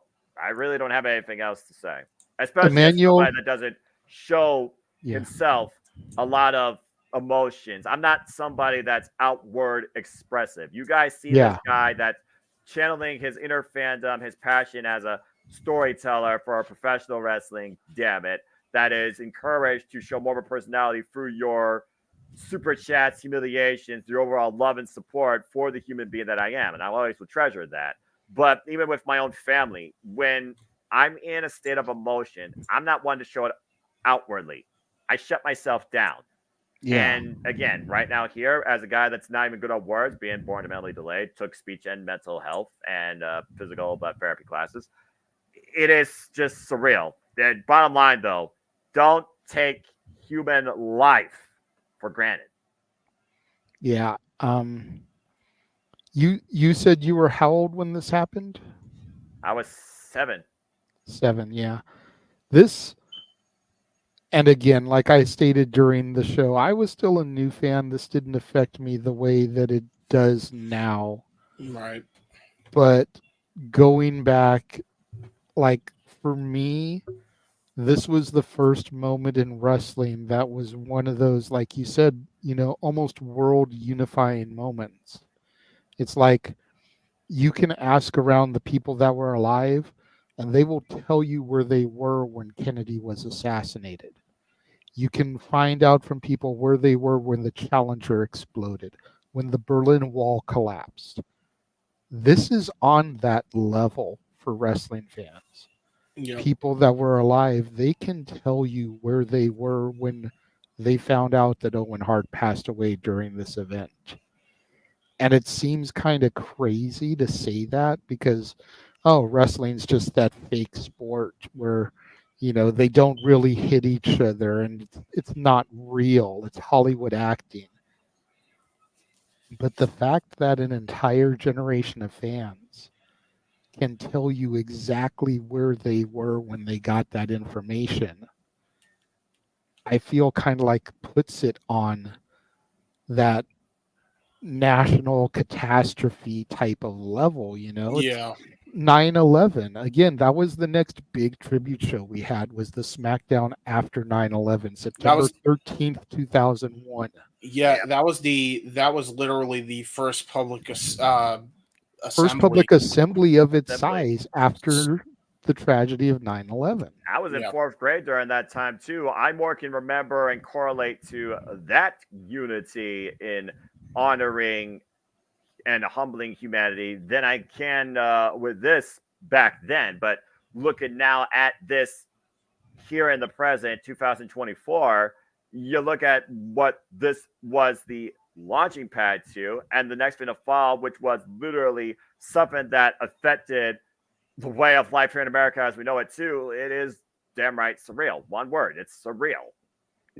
Yeah. Walter, what are your thoughts about going back and reliving this? You're still younger than me, but you have a lot more of a fresher memory, and you were older than Noah when this took place. What was it like going back and reliving it for you? Yeah, it's hard. I'm the opposite of Noah. I'm a very emotional guy. I wear my emotions on my sleeves, and you guys know how I am. So it hurts to see this and remember this. This was like Yeah.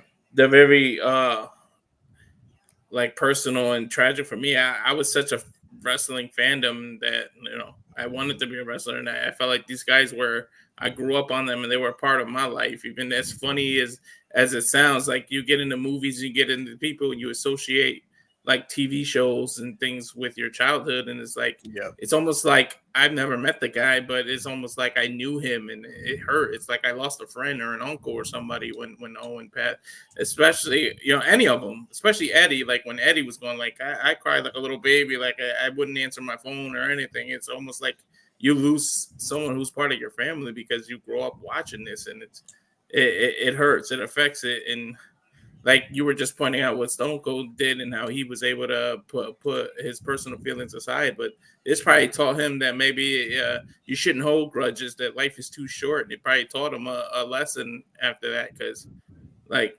stuff like this makes you think of your own mortality, and it really puts things in perspective for you. And what Jerry the King Lawler just said, don't leave your house without telling people you love them, because you really don't know when's the last time. Like I went through something similar like that. Like wrestling to me got me through my sister's death. My sister was murdered in 2001 on the same night that it was July 30th, 2001, which is the same night that The Rock came back on Monday Night Raw after being Yeah. gone for so long. So it's like wrestling in my life, like so many things coincide. Like Owen died May 23rd. My firstborn son's birthday is May 23rd. So it's like wrestling means a lot to me. So for That's for for crazy. thing yeah, for things like this, And my other son is March 25th is his birthday. A lot of the WrestleManias were March 25th, and then the other one's March 29th, and 2 of the WrestleManias were on March 29th.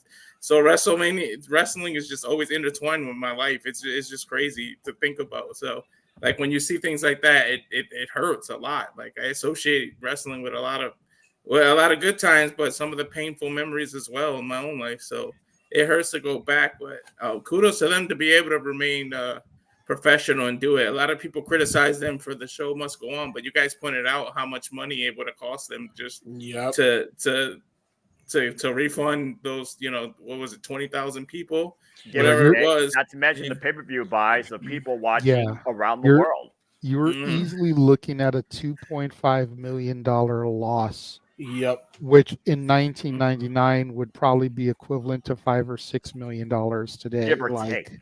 Yeah, give or take. take. That's a lot of money to be coughing back. And it was James, check the private chat real quick. Yeah, right. and before we even get go back to the tribute graphic. And not to mention, this was also before WWF was a publicly traded company, so it would have been a huge incredible loss just within them. Yeah, that's another big thing to be considered, But yeah, you brought up Eddie Guerrero, and that was the first one that like really hit me, because I eyeballed at that one. And then you pointed out the stuff that ties to wrestling dates.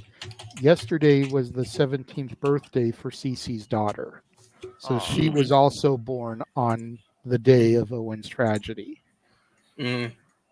or I should say the anniversary of the day of Owen's tragedy, because it would have been 8 years before her birth, but still. Like same type of scenario crazy. There. Like James, you're the baby of the room, right? What's it like for you going back and revisiting this stuff? I mean, so I was too young to understand at the time. But this didn't hit me as much then, but when the Eddie thing happened, I was around, it would have been 05. So I would have been getting right out of elementary, and that hit me like a ton of bricks because I loved Eddie. That was like my first, and that was like right after my Nana passed away too, and I really loved her, and that's when I first experienced death from that. So I really understood what death was in that moment. And so I think a few years after that is when I went back and looked at the Owen Hart tribute show with like fresh eyes. And I was like 10 back then. And I don't know why. I don't know what possessed me at 10 freaking years old to go back and research the Owen stuff. But I guess, I don't know if it was just empathy or, just some weird thing to try and torture myself with sadness, but like it was, something that I look back on and it was like, wow, like this guy meant a lot to a lot of people. And he was, not only was he a great wrestler, but he was a great human being from every account. And that's really when it hit me. And like, wow. Not to mention, he was also a father, and as somebody who lost their father at a very young age and had to learn what it meant to be a man, screw being a teenager at a very fragile, stressful time, to the point that his high school journey was almost destroyed, had to completely reset and rebuild myself. It's just one of those things where good old JR says it best every time I listen to his podcast. Tomorrow is never guaranteed. Yeah. And to me, and I guess I'll close it off with this. It's like, so many people want to give crap to them for keeping the show on, but you guys already pointed it out. The only thing I'll add to it is like, it was a deficit that they could not afford to lose. And whatever political stance you want to take with that, the bottom line is this, and this is just from the Owen aspect of it.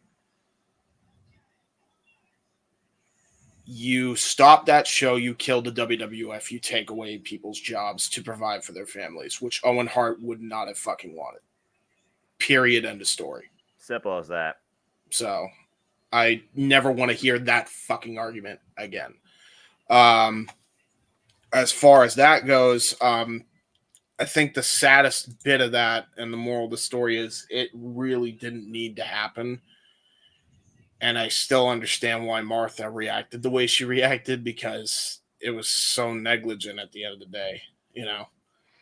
No, And I that agree. sucks. Right. It sucks. That's like the worst part of it, is it all could have been prevented, and that's why it hurts even And when more. you know the backstory that he really didn't want to actually do it, he had to be convinced. He kept saying no, he didn't want to do Yep. that. He was scared of heights, and he really didn't want to do this. Yeah. It is tragic, and it is, like you pointed out, it is something that could have been avoided. It's a shame. Yeah. Very quickly before we go on to the final part of our presentation, Emmanuel asked if he could pop on real quick. Yeah. Say something, so I'm gonna bring him on. Yes. Turn on a light, Emmanuel. Jesus, can't even see you. It's on. It's just like I'm far away from the light. Something's covering it. So I'm Okay. like I don't Well, need hear to your be voice. on cam for it. Yeah. That's fine. Yeah. So, Emmanuel, what are your thoughts on either experiencing this for the first time or reliving it for the first time, probably since it originally aired? Yeah, it's reliving. It was kind of hard to see this. To be honest, seeing it again, because when I was 13, like seeing on television, and I heard JR announce the seriousness of the nature, and it was like what's going on, like what's happening, like, and that what the situation of Owen, what happened, and then the announcement when they said that he had passed on, he had died. I was like in kind of in shock and all. I was like sitting there, like wondering, is this true? Like, I hope this is not like a storyline, like in any way. And then just to see the news that there that day going that the superstar Owen Hart had passed away, and that's when it hit me. I'm like, wow, like, and like I like, for me, like, since I only see WWE, like, he's always been that heel. He was never really that baby phase, only in his early career, and that's even like a facey experience. Like, most of his run was a heel, so it's kind of like hard to see Monday Night Raw, hearing all these nice things about him. Like, wow, like, I can't believe such an amazing man, like, being talked about, like how much he met them, and like, and it's kind of sad that a lot of people blame WWE negligence and everything like that. I mean, like, what, like, unfortunately, like, accidents happen. I mean, like, there was not their attention to, like, for him to die out there. Unfortunately, like, it is what it is. Like, I understand business perspective. Like, they would have lost a lot of money. A lot of people think that should have been stopped, but what can you do? I mean, like you said, there were lost like millions of dollars, and it was really hard to see by the tones that of the people talking. It hit home like a real that you don't really have much time to say to the people that you love them, because someone like in today's culture, like, no, you have to be brave. I don't need to say I love you to people. I don't need to say I care about them or they mean something to me because they think I'm weak. Like, that's not what how we are brought up. Yeah, That's that macho bullshit. Yeah, the macho bullshit. Yeah, exactly. Accurate. So in today's era, we need to start consider people's feelings, consider people's other point of views, even though if we don't believe in them, that's their choice. We could be wrong. Maybe we don't see something for me with our heart, I didn't see that in him, but now that the light was revealed that night, like kayfabe had died that day, because I Yeah. didn't know he was such an amazing person. How much of a father, how like he had a family with wife, like that uncle, like and all this. I'm like, wow, how can they do that? Like with the leaving their family each and every night just Yeah. for our entertainment, and that's why whenever I had the opportunity, I say thank you for sacrificing your body, thank you for doing this for us on a daily Yeah. basis, and be thankful for a fan. Thank you for having me for a little bit. Thank you. See you tomorrow. Real quick, Emmanuel, before you leave, I have a question. Was that like was that legitimately like the first time you realized, oh wow, this is real life. This isn't the show. Oh yeah, like it's just the first time in the world because Wow. 1997 I lost my uncle in a hit and run drunk driver, but Oh. but I didn't know 1999 in wrestling like uh, people could die in the ring. I'm like, and that Yeah. it opened my eyes. Like, just you hear the like draws, test, and several others like Eddie Guerrero that like mentioned. Like so many tragedies like in the wrestling industry.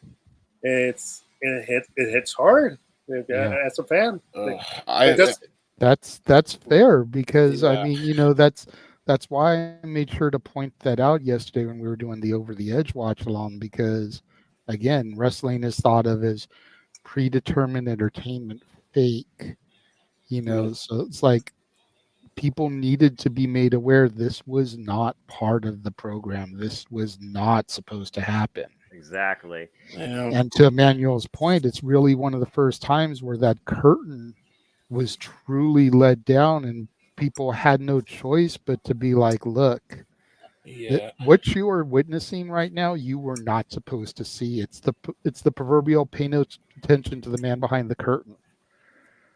The floating head is the Wizard of Oz, not the guy behind the curtain that's running the control panel. Even I understand that reference.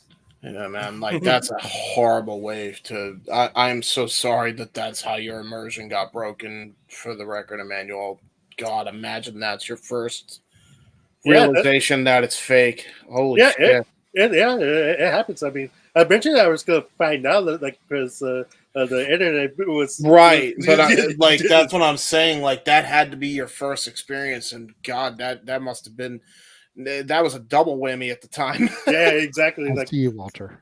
yeah, because K-Fade died that day for me. I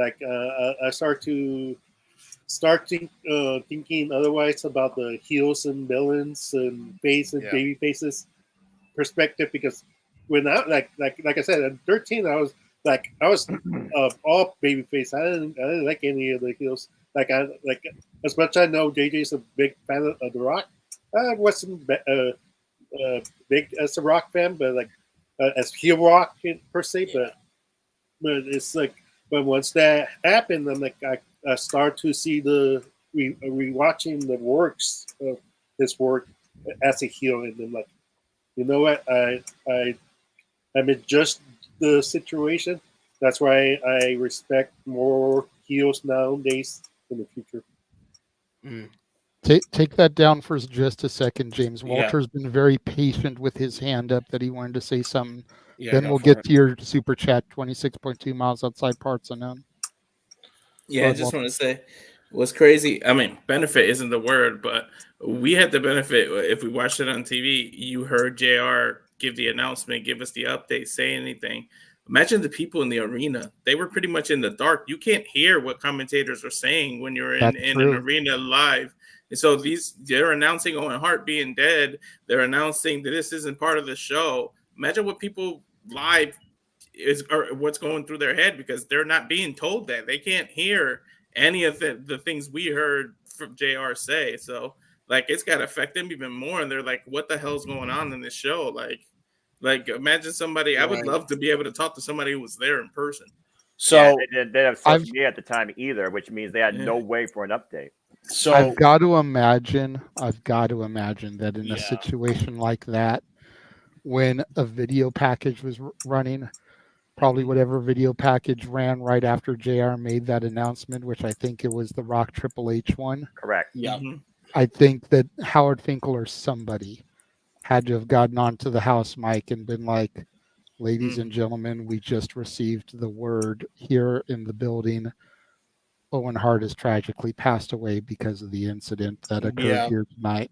You Mhm. got to figure somebody Yeah. made an announcement on that live house mic. I think it was like right after the show went off the air too. Yeah, I think that's when they did it. But Mhm. I actually talked to somebody that was there live. Like this is ages ago. I don't even have any contact with her now. But they said, you know, when JR made that announcement, the people right near JR and King in the front row heard what they said, and word quickly spread, and that's why later on in the match following, you could hear like a fucking pin drop in that arena for a while. That makes sense. That's it, dude. It spread like wildfire. It was rapid after that was announced. That makes sense. Yes, what's up there, Emmanuel? Just kind of hard to because someone in the chat yesterday was pointing out that Owen's heart blood was in the other ring, but it was the gang girl Sunday Night Heat, right? Like or was it legit Owens? Like kind of I think it was legit Owens because of the placement of it, but I will never know. It's a good point. It could have been some from the bloodbath, but the bloodbath pretty much caught everybody outside the ring, Yeah, it's on the floor. not really inside the ring. I would assume some could have splashed off of them and gotten onto the apron, but Mm, not really 100% sure. And I believe it was Safet that was pointing that out, and he's in the chat right yeah. now. So, yeah. but again, thank you, Emmanuel, for popping in. We're Yeah. going to get to the super chat real quick. We'll see you probably tomorrow in the chat Yeah, room. I'll put my alarm Ring. for. Yeah. Sorry about that. No, it's okay. Have Just a good for night, Emmanuel. yeah. I'll put my alarm for it for the Simply predicting at 7:30. There Sounds you go. good, bro. Okay. All right, peace out. So let's get to the super chat real quick. 26.2 miles outside parts unknown. Send a $5 super chat. Thank you very much. And thank you for your patience in addressing it. It says May 23rd, 1999. Remembers coming home, turning on the TV. It was 10 p.m. Fox 11 News. That's how he found out. He was out with family celebrating his birthday. Oh, wow. That's crazy, man. That's shitty. Oof. All right, so let's go ahead and we're going to get to the bonus footage that we have here real quick. Yes. Everybody assumes that Raw is Owen was all we were going to cover tonight, but it was on October 4th, 1999, that WCW entered the same arena in Kansas City where the tragedy occurred for the first time since it occurred.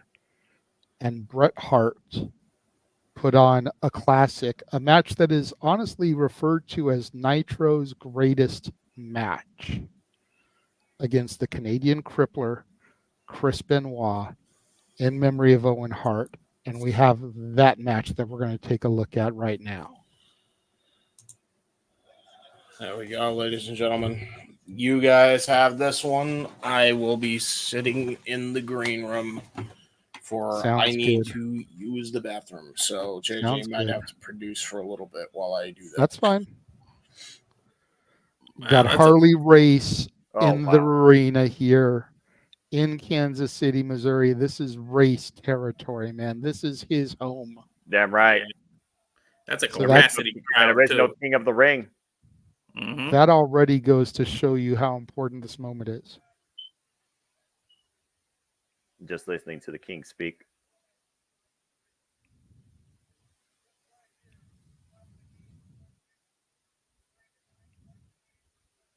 Says Wow. that this right here means more to him than 99% of the matches he's ever had in his career. He gets to be the guest ring announcer for this moment. First bringing out the Canadian crippler Chris Benoit from Edmonton, Canada. Capacity crowd on hand here at WCW Nitro. 7 years before we had to have a tribute of our own for this man. That's crazy. Right. With his television championship, wearing an Owen Hart tribute T-shirt. Even the commentary team is saying we're not going to call this match as announcers, but as wrestling fans. I love that. And that's exactly what we're That's doing for you guys at home, man. We're not paid television announcers. Benoit shaking Harley Race's hand and giving an embrace. We are wrestling fans, and I we don't are think- here honoring the memory of Owen Hart. And yes, we understand what Chris Benoit did almost 10 years after this, but it's not about that right now. It's about a man who grew up admiring Owen Hart, idolizing Owen Hart, fighting the brother of Owen Hart in tribute to the man. And I don't So think there's please keep your Benoit crap out of the chat room. It's not Yeah. the night for that. Just like we Yeah. said earlier about Vince, it's not the night for that. As Harley True. Race is about to introduce. Yeah, and I don't think there's an empty seat in that arena, man. Nah, this was when WCW was still cooking as far as in-ring attendance. You know, the product was slipping, but Mm-hmm. they were still as hot as ever, selling out crowds. Mm-hmm. So we There's get a it sign hard. said, Brett, this one's for Owen. As the best there is, the best there was, the best there ever will be. Bret the Hitman Hart makes his way to the ring. Yep. And We his talk about what signature went through pink and black. We talk about what we went through our minds. Imagine him, the brother of this man. What's going through his head right now? Yeah, seriously, you got to figure the last time he was in this building was when him and Martha were in there empty and they were investigating the platform, you know, that he literally stepped off of before he plummeted to his doom. That's crazy. So imagine what's going through Brett's head right now. Referee Nick Patrick for this match, honoring Owen Hart. Sign says, "We miss you, Owen." Huge Owen chant from the crowd. Brett just looking out at the crowd in admiration because there's this moment, this unspoken dialogue right now between Brett, the crowd, Benoit, the crowd, and even the referee in the crowd. Long live Owen, says that sign. The bell rings. Noah, take it away. And of course, also to your point, that second innate language we talk about, the invisible language between professional wrestlers versus that sixth instinct that they, of course, hold that unique capability of having. Two fine, defined technicians, two of the greatest that come out of the Great White North, Canada. You see Chris Benoit right now with the side headlock to Bret the Hitman Hart. Benoit, he throws down. It's a one count, though, Bret Hart.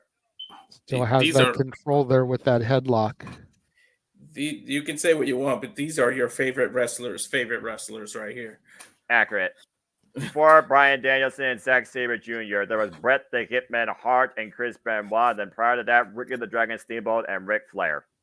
I'm even going to throw Dean Malenko's name into that mix because not enough people from this generation talk about Dean Malenko, but Dean Malenko is one of those favorite wrestlers. Yeah. Oh, hell yeah. And he had the Malenko family so admired that the Insane Clown Posse had an album called The Great Malenko. Run up the ropes, the shoulder block, takes Chris Benoit down to the drop down of Bret going off the ropes. Great agility shown by the Crippler. Hip up. Great scouting, though, by Bret. Stalemate here as Benoit slowed down Bret's momentum for now. Just think about two graduates of the Stu Dungeon going at it now. Seriously. And nice handshake there. And now you have Tyson Kidd and Natalia, of course, holding the traditions of the Hart Dungeon currently. Mm-hmm. Bit of a touch of strength here. Tim, Greco-Roman knuckle lock here. Both men locked up middle of the ring. And this is how you they allow anybody that wants to come in to train that ability. It doesn't matter if you're an independent talent, if you work for TNA, AEW, WWE, NXT, you want to come into the new dungeon and perfect your craft, the door is open. male or female. A straitjacket hold by Chris Benoit to Brett, bringing him down to his knees. And this Or is how you do it. transgender. The former Tyler Rex, who now goes by Gabby Tuft, has been in the dungeon reworking on the craft for a potential return to the ring. Well, in this day and age, when you have binary and non-binary somehow trying to coexist in synergy amongst normal society, it's nice to know that there is a domain that pretty much there is no barriers to your identity. Yeah, and I know how that Benoit is. with a great hammerlock taking Bret Hart down to the mat. What were you saying, Walter? I have a personal friend that her name is Aubrey, and she's been wrestling for years, and she's transgender, and she tells me about the struggles of being accepted. I believe it. Yeah, I can only Benoit imagine. maintaining control here. And you see Chris Benoit right now still working the back, hyperextending the arms of Brett. Brett trying to reverse the pressure, though. Turn Chris Benoit around. I love this is a straight up one-on-one match. You don't need gimmicks. You don't need anything. It's just let's go out there, do what we do best in the memory of Owen. And that's professional wrestling, damn it. No need to digress. Never again. Benoit pushing Brett to the corner, looking to force the break. Oh! Jump backwards and catch it with the kick. And drop kick in the midsection. A snap mare there. And once again, going back to arm control, trapping the left arm. Look at the way Chris Benoit positioning. I was going to say, you figure with the crippler crossface, and the way he traps that arm, it's best to have it weakened before going for that. That way you don't have the arm strength to try to get your way out of it. Chris Benoit has to focus on your shoulder. Brett has to focus on your legs to sit in back to set you up for the sharpshooter. The snap mare right now, sleeper hold that focuses primarily on the neck. A lot of people before these two men being your wrestler giving you an in-ring clinic every time that they lace up the boots and show you what they bring bell to bell. It's funny. A lot of people don't make the connection that his nickname was the Rabbit Wolverine, and if you look at his pants, those designs, those little strips are supposed to be like a Wolverine ripping something to shreds. A lot of people don't know that. Yeah. Well, I mean, from a poor resolution perspective, it does look like it's written away stripes like Tony the Tiger from your Frosted Flakes cereal box. They are great. And these two are great in the ring with what they do. Nice leg drop there across the throat of Chris Benoit by Brett. Brett, the man who made it cool to wear pink. For real. Real men wear pink. Eat your heart out, Susan B. Coleman. Bro was looking like freaking Terry Labonte from NASCAR and the Tony the Tiger Chevrolet. God damn it, James. Bret Hart right now teeing up against Chris Benoit in the corner. Even in close proximity of his opponent, wearing him down. And of course, this match is getting very physical now. We went from the technical aspect now to the physical aspect. Both men trying to wear each other down. Kick to the midsection. Knife edge chop by Chris Benoit creates separation. God. It just sucks. Benoit is one of those chops that I just would not want to take in the ring. I was just going to say my chest hurt watching him do the chops. Yeah, for sure. DDT, like, granted, I got chopped by the entire Battleground Pro Wrestling locker room, but Benoit, I think I'd be like, I'm good, bro. Yeah. It's Bret Hart doing one of his signatures. Loud press for a 2 count. One of Bret's signature moves. Brett's you see Bret backing away, letting the referee get the count here, giving Benoit opportunity to get to his feet. Yeah, Bret holding probably something Bret normally would not do, but in this unique circumstance and situation out of sportsmanship, Bret's roll up here. Oh, Benoit looks like he's trying to turn it into a Boston Crab here. Yeah, high angle. I guess almost a lion tamer of sorts. Yeah, I guess we would have to call it a counter, by the way. Great transition. For this instance, did we call it a Canadian crab? Well, they're not in Canada, but that seems accurate. Well, remember, Lance Storm called the half crab the Canadian maple leaf. So I'll say, yeah, and Lance Storm, again, a whole different fixture of Canadian pro wrestling. You think about Canadian pro wrestling today with Josh Alexander, Jody Frett, Kenny Omega, Chris Jericho. The list goes on and on. And a 1 count, though, off the lateral press. I mean, AEW just came off an entire Canadian tour. Huge The while backbreaker. backbreaker Benoit with the there. cover. 2 count again. My Wi-Fi going in and out, guys. Yeah, don't worry about it. A little bit, but it's okay. We're Uh, able to keep up with it. Thank God. All right, hold on. WCW had to go to Continues here. commercial here during this matchup, but there is no commercials. We're right back. Huge elbow drop by Chris Benoit. And the speed behind that, by the way, sliding it on. Now the lateral press, the forearm across the right shoulder. And Brett able to Almost kick out. like a whipping elbow, like a snap one. Brett able to scout the second one, though. Roll out of the way. Benoit elbow meets the canvas. And now Brett finding an opportunistic position. Oh, man. Driving his head into the midsection of Benoit. A little bit above the belt. You know, watching people like Chris Benoit and Bret Hart always made me, when I wrestle or like wrestling, I always wanted to wear pants. I never want to be one of those people in traditional tights. I always thought that wrestlers should wear pants. Cover, lateral press. 2 count again by Brett. I always thought that wrestlers should have worn pants primarily versus traditional tight shoes attire until I discovered New Japan Pro Wrestling and saw the Young Lion dojo disciplines. That's probably the only exception to the rule that I will make.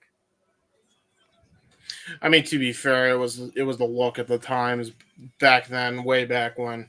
So, yeah. Bret Hart working the neck right now over Cavada Swords, now transitioning, hoisting up Benoit, backbreaker over the knee. Yeah, just think about a sport that's as a carnival. This wrestling was a carnival act, and it turned into this. It's such a shame that we'll never be able to relive this match and look back at it fondly because of the person Brett's facing as well, which sucks too. Another tragedy. But again, that was a later situation, to your point. Yeah, I think you had already stepped off camera when I already said that. We're not addressing Benoit or any of that, just like we weren't going to dwell on Vince McMahon. This isn't about that tonight. This was about paying tribute to Owen Hart. Then Benoit's spine pushed up against the apron, the hardest part of the ring where wood meets steel. You see Brett right now working the back of Benoit, obviously softening him up for the sharpshooter, which applies heavy pressure to the lower spine. Old school ring aprons before LED boards. Yeah. Damn right. Old school rings, which were concrete at that point. Yeah, about to say old school rings actually did hurt you. LED bruises you. Of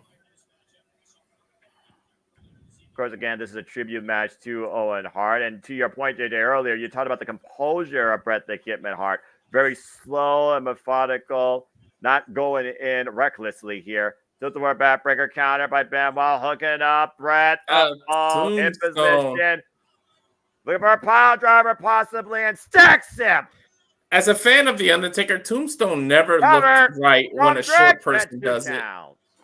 That was an Owen Hart signature move, which is why Benoit connected with it right there. Yeah, I get why. Benoit is basically trying to emulate Owen Hart in this match. That's why Bret picked him. He was the closest competitor in WCW to being able to wrestle Owen style. Especially with that delayed spike pile driver, putting Bret down for 2.5. Well, considering the fact, too, he actually fought Owen Hart, I think. German suplex, Northern Lights to the bridge, high angle, 2 count only. I think he did fight Owen Hart as the Pegasus Kid. I believe you're right there. Yeah. I'm not sure if he was Pegasus Kid or if he had already morphed into Wild Pegasus because he was no longer a kid, so to speak. But I was about to remember. I do believe it was a New Japan match there.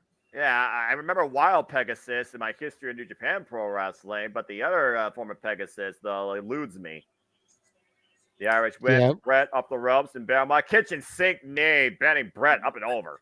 And a lot of great matches in New Japan with Lionheart. Bret's cover here by Benoit, 2 count only. It's kind of like how Rey Mysterio Jr. was originally Colibre before being morphed into Rey Mysterio Jr. Chris Benoit was the Pegasus Kid before he morphed into the Wild Pegasus. Benoit right now driving Bret's head into the top turnbuckle. Both these men taking a very slow approach here, looking to not make any mistakes. Give neither of their opponents any sort of leverage to try and mount a comeback. I always find it funny that he was a junior when it was his uncle who was Rey Mysterio. It's not his father. So I always found it funny that he was a junior, but it's his uncle that had that moniker, not his father. He was still the second Rey Mysterio, so Yeah. that's why they did that. I'm about to say he had the Yeah. namesake, he had the family lineage, so there you go. Brett taking Brett control driving here, those elbows to the head of Benoit. and then a knee Trademark again. heart action there. Yeah, and then the knee again right across the bridge of the nose. Yeah, Brett and right then now is taking back control of this match. Now hooking up Benoit, possible backdrop, suplex. Back suplex. I thought he was going to go for his signature. Here's the half backbreaker lateral that he press does. again, and a 2 count. yeah, and then Dominic had to break the streak for Rey Mysterio. Stupid bastard. I still think he'll become a Mysterio, masked superstar at some point. I think agree. he'll be Rey Mysterio when his father bestows the honor to him. At The some point. career versus the Exactly. mask type thing. Yeah. Unless he Exactly. goes full heel and he's like, I'm Dominic Guerrero now all this time. I mean, he was my pappy. I mean, if they do that in Arena Mexico, I could see literally both outcomes, to your point. And Ooh, Brett crashes into the ropes. Wow. Benoit had it scouted there. Bret Hart's neck really snapped over that top rope. And of course, those ropes, for those that don't know, those are solid steel cables, taut to the highest degree.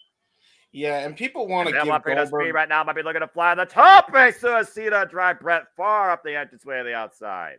People want to give like Goldberg a lot of crap, and don't get me wrong, he wasn't exactly the soundest of veterans in there. But you look at the way Brett bumps in this match, it's no wonder why he was getting concussions, bro. Seriously, he bumped This is like a 100% madman back then. This is Fair. accurate. As this match continues to unfold here, honoring Owen Hart, Brett the Hitman Hart taking on the Crippler Crossface, Chris Benoit here at WCW Nitro. That's something Brett will never, ever let go. Every interview he's ever had since, he finds a way to bring up a hate of Goldberg. Yeah, true. His hatred of Goldberg runs worse than the Iron Sheik's hatred for Hulk Hogan. Exactly. Up and over, transition with the waistlock. O'Connor roll, the cover by Benoit. Brett able to go through, though. Cover roll up here to near fall. This was such a great match, too. And it's not the first time they've wrestled each other before, but it's probably the most important time they have wrestled each other. Yeah, exactly. That's one of the reasons why I thought it was so important to have this, especially when you figure how short the matches on Raw is Owen were. I feel like we needed like a legitimate, good 10 to 15, possibly even 20-minute match here that was in memory of Owen Hart. And these two wrestling in the competition's promotion, by the way, about to say, I think did it beautifully. Yeah, pure wrestling at its highest form right here, being demonstrated by two of the greatest to lace up the boots out of the Great White North. That backslide attempt by Benoit, shoulders down, and an air fall. No. Backslide, a simple pin like that hurts to hell. I remember my brother used to put me in those pins, man. Again, it's fundamental. You're literally applying all your body weight downward, forward on your opponent's neck and shoulder blades. Yeah, people don't realize Plus, the blood is rushing to their head. Yeah, exactly. People don't realize that every little move in pro wrestling actually hurts. I'll give you a funny story of this being the case. I was fooling around with my dad one night, and he was gonna give me the Big Show style leg drop where he like kind of just sat on Benoit. 2 count with his leg, right? And he does the move. There's only one problem. He didn't do it over the chest, which is how you're supposed to do it. He did it over my neck legitimately, and I was like 7, and he's like, I always thought that shit was fake. And he found out the hard way. Oh shit! I'm not doing that again. Brett, 2 count again on Benoit.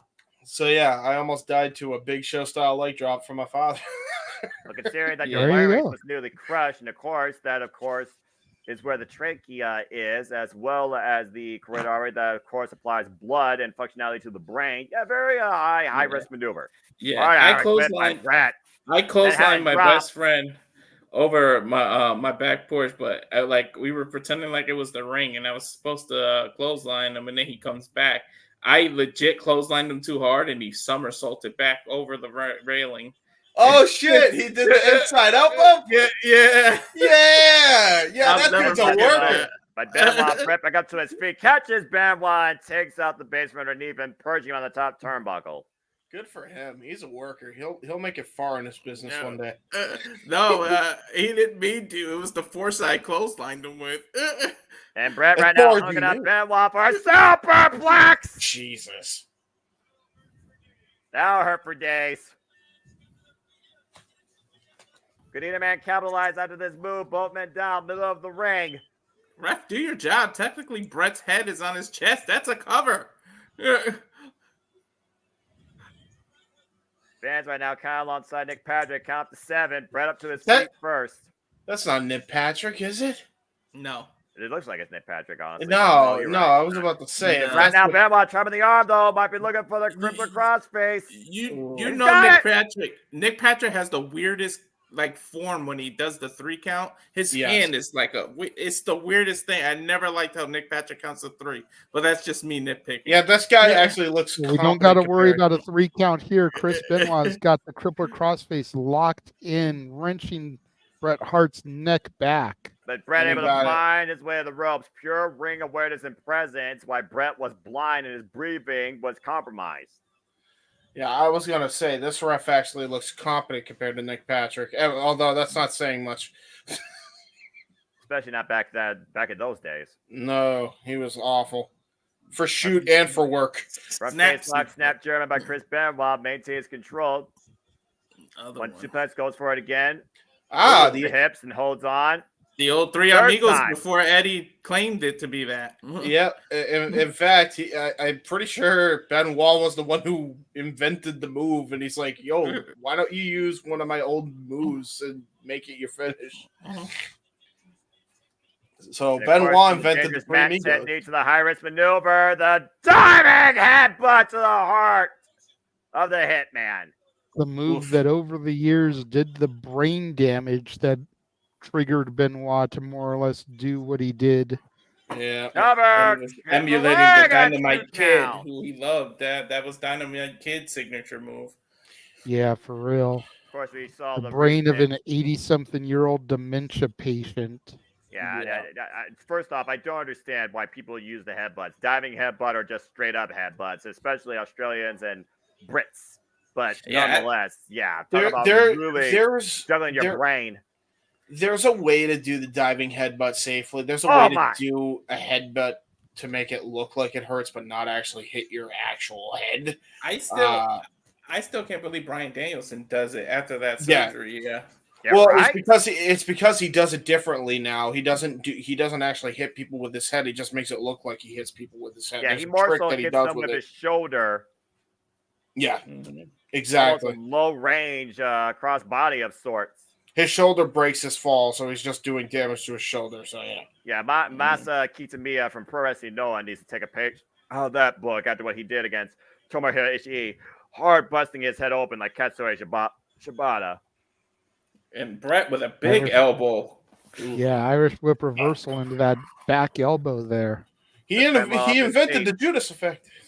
I think he caught Benoit flush on the jaw too, man. And might be looking to hook him up. Pile driver! Texas style. A move banned in WWE later Benoit will on. cross the ropes, though, and Well, this is Benoit WCW, but- finds a way to force the break. Benoit was smart enough to know that he was in trouble as the move was executed on him, and Brett slowed up on the cover and unable to realize where Benoit's position was.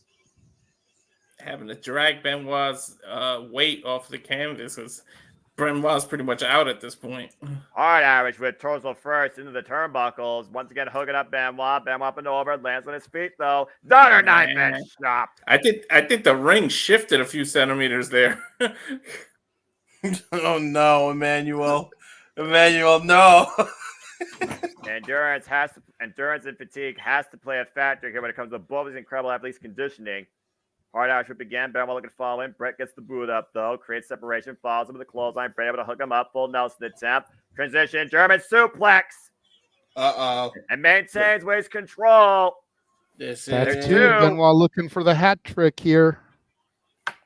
Great block, though, by the Hitman, though. Back elbow strikes, force the break. Clement shot to the back of the head. Again, the shots you don't see are always the worst because you don't know how to scout them or counter them, let alone take them. Back elbow strike, miss. Benoit trying again. Front face lock, though, by Brett. Both these men right now fighting and jogging for control. Benoit down. So would that move be called Dry Fronde? Because that's lock, three amigos in German. Trying to bring Brett down. That's literally how you say three amigos in German. And there's the German suplexes. Yeah. Ah, there you go. Nice heel trip, though, by Brett. Once again, trying to change position. You know, something tells me that either Gunther or Ludwig should actually adopt it and call it that. And Brett right now finding his footing, trapping the legs. Can he turn Benoit over? Looking for the sharpshooter. Got his legs in the position. He's got a lot in the middle of the ring. And Benoit gave up. There's the tap. And Benoit will go on to use that sharpshooter as a signature move of his. Yeah, he did, didn't he? Exactly. I forgot that was a move of his. It was during his world title run, too, because he never used it any other time other than that time, I think. And the last time he used it was against Randy Orton, and when Randy Orton became champion. Great pure technical clinic, though. Hard-fought bout between Chris Benoit and Bret the Hitman Hart here. Owen, be proud. Bret always did it the best. Of course, he had your legs in the right position. The reason it's called the sharpshooter is because your legs are in the shape of looking at you through a rifle's scope, and that's why it's called sharpshooter. That's what your legs end up looking like. I will say the only person that's perfected it since is Daniel Garcia, because he's got that, and then he's able to lean back with it. Like, yeah, he wrenches forward and turns it into Red Death. It's fucking disgusting. Like, it looks like both men embracing in the middle of the ring. They know what they did, JJ. They know what they did here. Of course. The long-term respect of these two incredible in-ring technicians goes far above and beyond what you saw tonight at WCW Nitro. Fans on their feet, and rightfully so, showing their respect to Owen Hart and both these men. A few months later, less than a year later, Benoit would jump ship with the Radicals over to WWE because that happened right at 99, 2000. Yeah, well, you figure about a month later at the Mayhem pay-per-view, I believe it was Bret versus Benoit in the finals to determine WCW champion, and Bret won it there. Yep.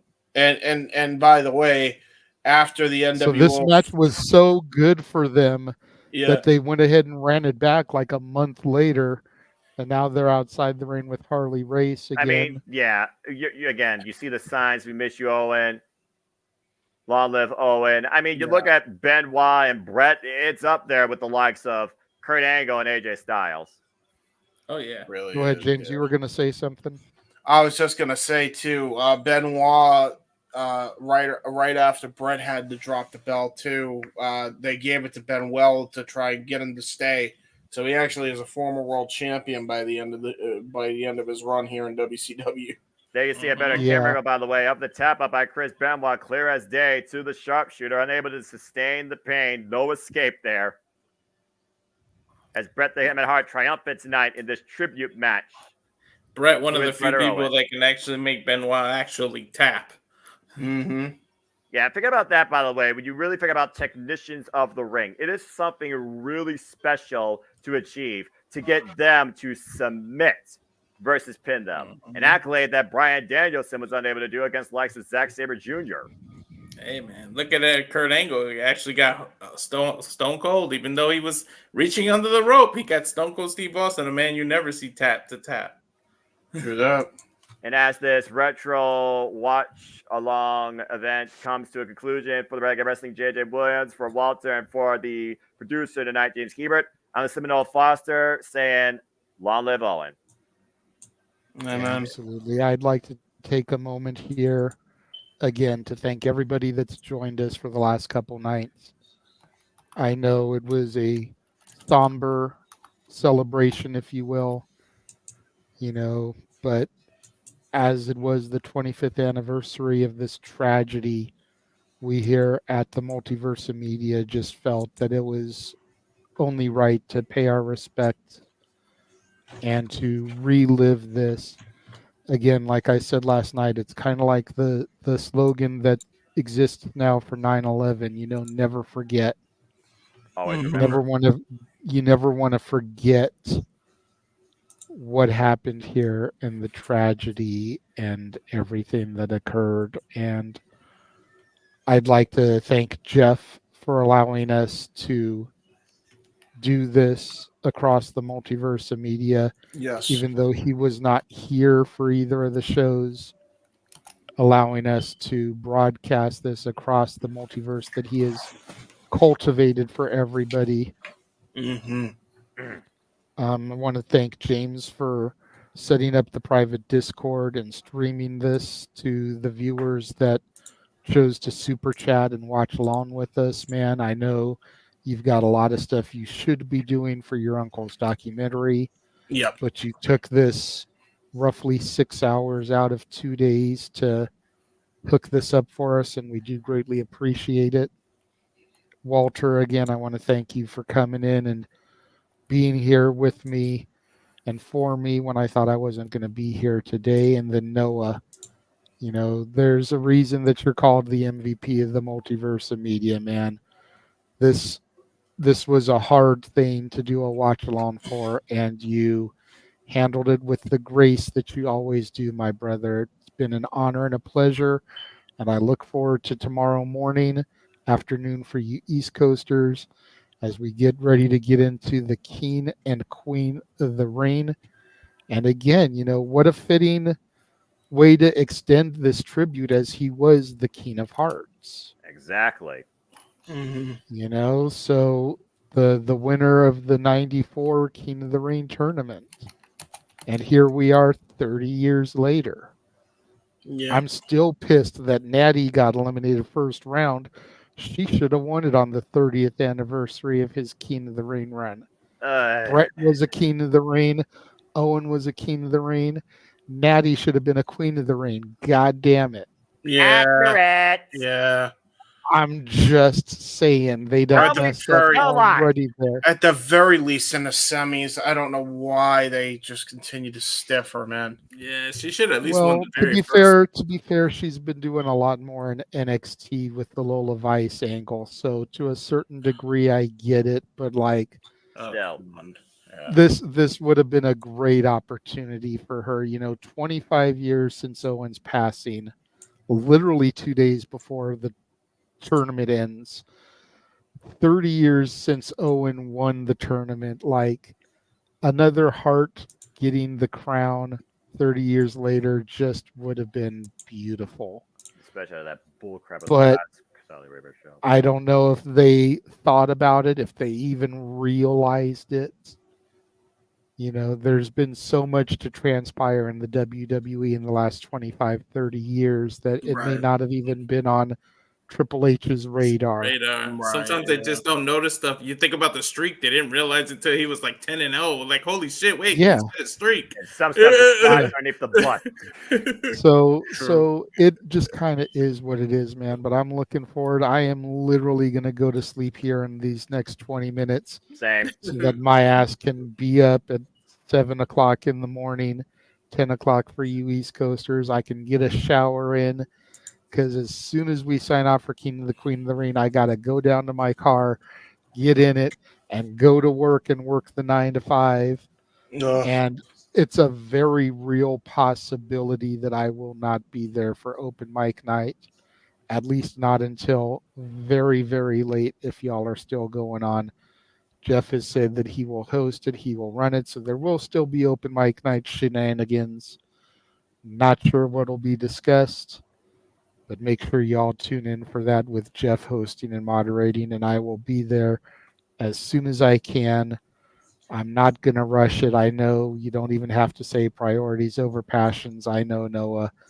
And especially now that I've got a back brace that I can try to hopefully get me through the full shift, because my almost 50-year-old body is not used to what I did tonight. That's fair. Yeah. Yesterday was a little easier because it was a morning shift. we weren't as slammed. But a Friday night and tomorrow's a Saturday night, man, I was not ready. Weekends are the worst in a restaurant business. I know. Especially during a holiday weekend. Oh, Mhm. fuck. Especially considering this is graduation week, also. That so Oh, it gets me man. this Oh, man. Celebration weekend. Oh, Yeah. yeah. Oh, good luck. Whew. So may the force be with me, but as soon as we sign off tomorrow, I have to be in the car and on the way there because I clock in at 2 o'clock Pacific, 5 o'clock Eastern. You probably figure King Queen of the Ring is going to end at 1 o'clock, 4 o'clock Eastern. So I'm going to have literally like an hour to get out of here and get there. Exactly. Thankfully, it's just down the street, so it's not going to take that long, but still. Oh, It's you not going to lucked out give with me that. time to like shower or anything. Yeah, you don't take between, that so. for granted. Period. Yeah, Yeah. that's That's the lucky theme for of you. these last 2 days is you do not take anything for granted. Hey, Damn my, right. Because you never know when it'll be the last opportunity for anything. JJ, my wife literally lived a 5-minute walk to school and still find a way to be late. So you just never know. No, trust me, I do know that shit happens. There's Oh, literally Jesus. 2 traffic lights between where I live and where I'm going. So, I mean, it does happen, especially the weekend. You figure that the restaurant is around a mall, so there's mall Oh, traffic. no.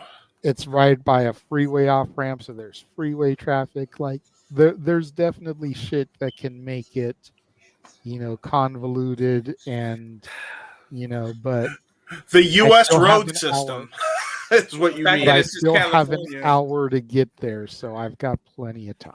So you mean the U.S. road system, JJ? Is basically what you're saying. I've got to The say, California road system. Yeah. Oh I yeah, did well, it. yeah. I gotta say that was the only one good. If you could look at things positive, the one good thing about the pandemic, I was in California. You got to ride the 405 at any time, and there was like no one out. You was like, holy For shit, I can real. actually drive on the 405. For Yeah, real, it's for real. crazy. The great thing about the pandemic is that we actually got to see the fucking pollution in the sky clear up because there were less cars on the road. There's less smog in the air. Yeah. Legit. I Yeah, know, I same get in it. Boston, bro. I know all about the air pollution issues in California. You don't have to tell me dooley squat. Dude, friggin' it was the same in Boston, dude, and it was crazy that there was barely anybody on the road. It was nuts. Real quick, I just want to say, ladies and gentlemen, if you enjoyed this shenanigans Saturday, you see the little graphics. Saturday, 12 p.m. Is going to be King Queen of the Ring, and then Actually, Sunday. it's probably going to be 11 Oh yeah, a.m., 11. 8 a.m. Sorry. because WWE decided to fuck us over and make a 2-hour pre-show. We've only got one match for it, which is going to happen during the last hour, just like they did down under in Australia with the same tag team that's going to lose for the titles, that being absolutely jack dit shit. But that being said, when they do that, I will be doing Simply Predicting King and Queen of the Ring, 10:30 a.m. Eastern Standard Time, 7:30 a.m. Pacific Time, as Emmanuel alluded to. So if y'all want to hear a bunch of other people that you probably can relate to more than the Yahoo's not named Kayla Braxton, then check out City Predicting here at Cascading Studios and the Simple Man's brand, ahead of King and Queen of the Ring live watch event coverage with me, JJ, and Walter. And following that, we'll have open mic night, standard shenanigans, hosted by Jeff. Actually, after King Queen of the Ring, you'll have Simply Predicting for Double or Nothing. Oh, that's right. Oh yeah, that's true. It's 5 p.m. Eastern Standard Time, folks, and feel free to drop by that. Let your thoughts be know about everything from the Young Bucks to the Learning Tree to Timeless Tony Storm to Ball Elite Bruv to, of course, the Virtuoso Diana Peraza and the Mara Thunderosa. You had to go there. You had to mention the Young Bucks. Don't make me go off. No, I'm just kidding. That's from the intro. You will be proud of me, sir. On the no DQ predictions, I went timeless to black and white for the Tony Storm match. You sure did. I knew he was doing it. And then ask Walter, I was not kind to the Young Bucks. Not I can only imagine. I saw that. Aaron Rift actually allowed me to drop the F-bomb, so I called him a couple of putrid fucks. Dude, Yeah, that was Buried absurd. my to be rant. fair, I had to let you do it. Bury them softly, Rift, brother. Actually, Rift don't bury them gave me softly. the ability to use the 1F bomb for the show. So That was the best use of it. Wow. I will say, I will be on there and I will give my own rant. So there you go. That's something you can look forward Oh to on boy, Simply James is back on Predicting. Simply Predicting. Now I know this video is going to be a party before a collision. Saturday. Saturday. I might have to snip my rant and send it to you just so you can run my rant when you get to that. I would Matt. be I've seen your absolutely rant. obliged I've to. seen the putrid I'm fucks talking rant. to Noah so that he could actually see the rant. Oh, I could send it. Yeah, the I'll hardest definitely part send for it. JJ was to decide where to place the F bomb. Yeah. Not that I Yeah. was going to use it on them because everyone knows how I feel about them, but where I was going to put it. Fair enough. Yeah, give me the clip and I will run it as soon as I introduce the anarchy in the arena. Well, Right, but after the again- Simply Predicting thing, Yes. real quick. Then we have open mic night, and then Yeah. following that, the next day is the Double or Nothing coverage, 6 p.m. EST. And With me Yeah. and James. yes, so How they there you run go. those. Thank you, 26.2 miles outside parts unknown. Although, let's be honest, anarchy, everybody's gonna be on drinking and freaking roasting it because shit's about to hit the fan. Yeah, I called them Rod and Todd Flanders teaming up with Millhouse and Ralph Wiggum. Yeah, Dude. it was hilarious. That's the elite.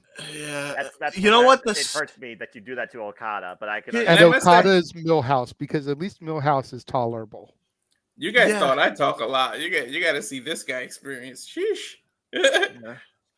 Did But I anyways, absolutely thank you hate it. everybody for watching. We hope everyone will tune in for everything we've got going on tomorrow.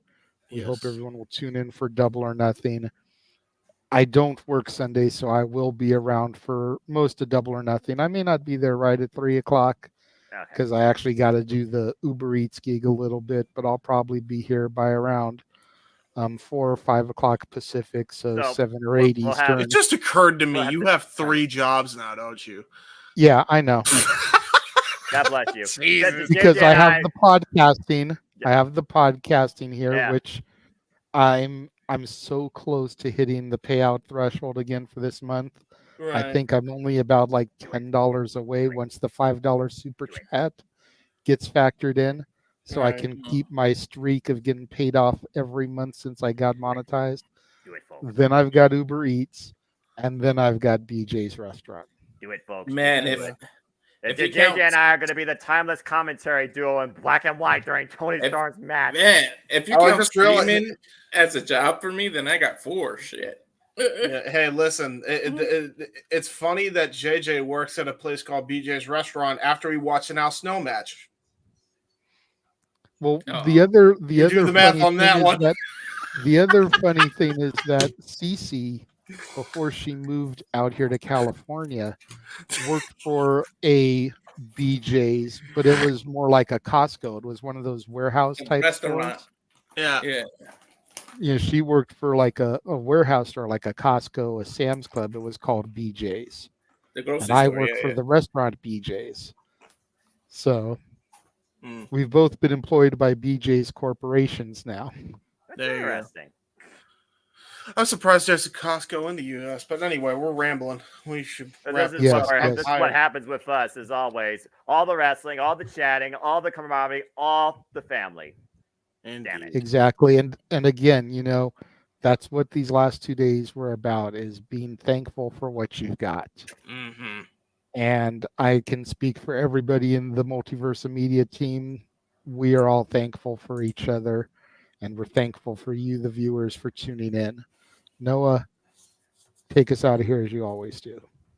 Owen lives forever. And again, folks, we love doing this for you all. Thank you for being along with us for the ride. We're always all in this together. At the end of the day, folks, you know what I am. I am nothing more but a simple man and a lifelong fan of professional wrestling, damn it, who is only here to wish and encourage you and remind you that there are no winners, there are no losers, there are no betters, just fans with opinions with this passion we all share. So at the end of the day, folks, support one another, respect each other, protect your mentality too, treasure your families, and just enjoy life and enjoy professional wrestling. It is truly as simple as that. Good night, everybody. Have a good night. The Jeff Meacham Network's Multiverse of Media. For over 15 years, the recognized symbol of excellence and the standard bearer in coverage of sports and entertainment.